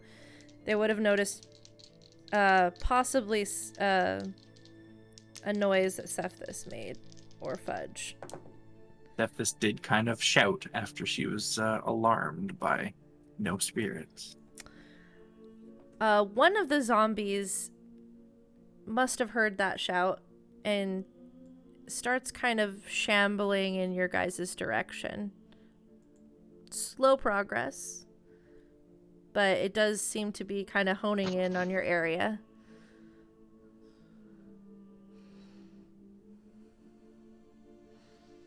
I'm just gonna usher everyone back behind the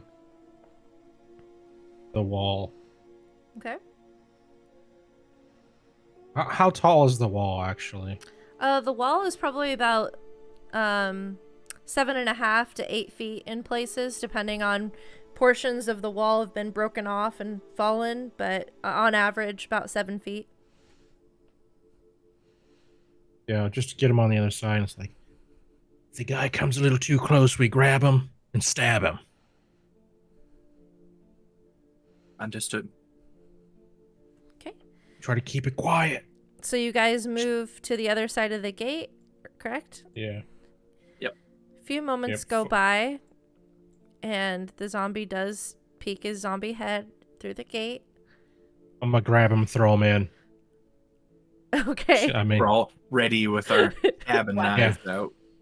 I'm literally gonna pull that. I'm gonna grab him and just yank him into the crowd, and it's gonna be like in. Yeah, Yes. It's gonna be like in Shaun of the Dead when they all circle that one guy and start. Yep. Just I start must be beating on him. really That's what old. we're My gonna mind immediately went to Caesar and the Colosseum. I mean, that's a fair one, too. do. Yeah. Okay. All right. Everyone, roll attacks, please. Let's see if he goes. Let's see if you coup de grace this guy.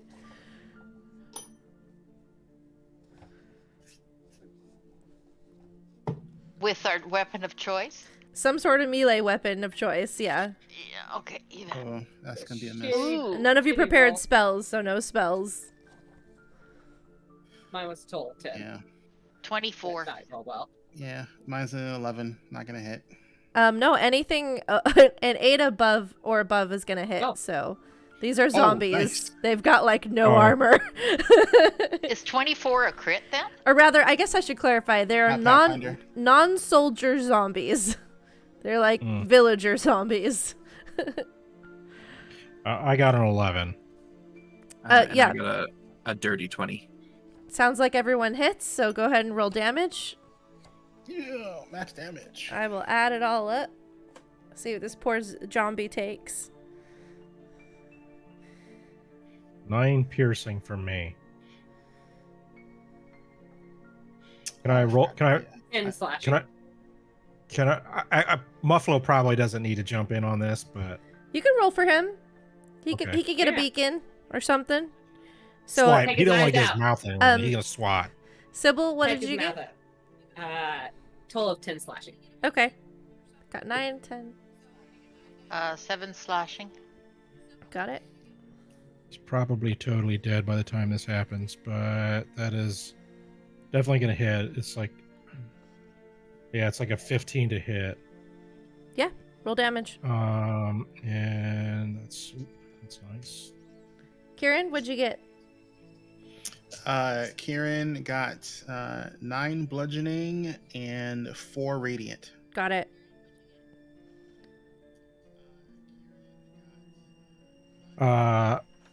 Muffalo got 15 slashing damage. Oh wait, no, not 15. 13. Sorry. Okay. And Sybil? Cephas? It's only going to be a 3 piercing from me. Hey, it's every little bit counts. So total of 55 points of damage immediately on this zombie.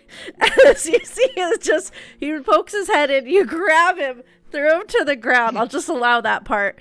And just proceed to coup de grace this freaking zombie till he's essentially just like, he doesn't even have time to make a sound. He's a very surprised zombie as you just shred this zombie to pieces. And it just twitches for a moment and then goes still. One of you did sever its arm or its hand while you guys were chopping down on him. And you see his hands start to twitch and then kind of get up on his fingers and start to crawl. And then Stab the hand. Stop on it. Stop on it. yeah, you all just collectively start stabbing the hand. I'm not gonna have you roll for that one, but and then the hand also goes limp.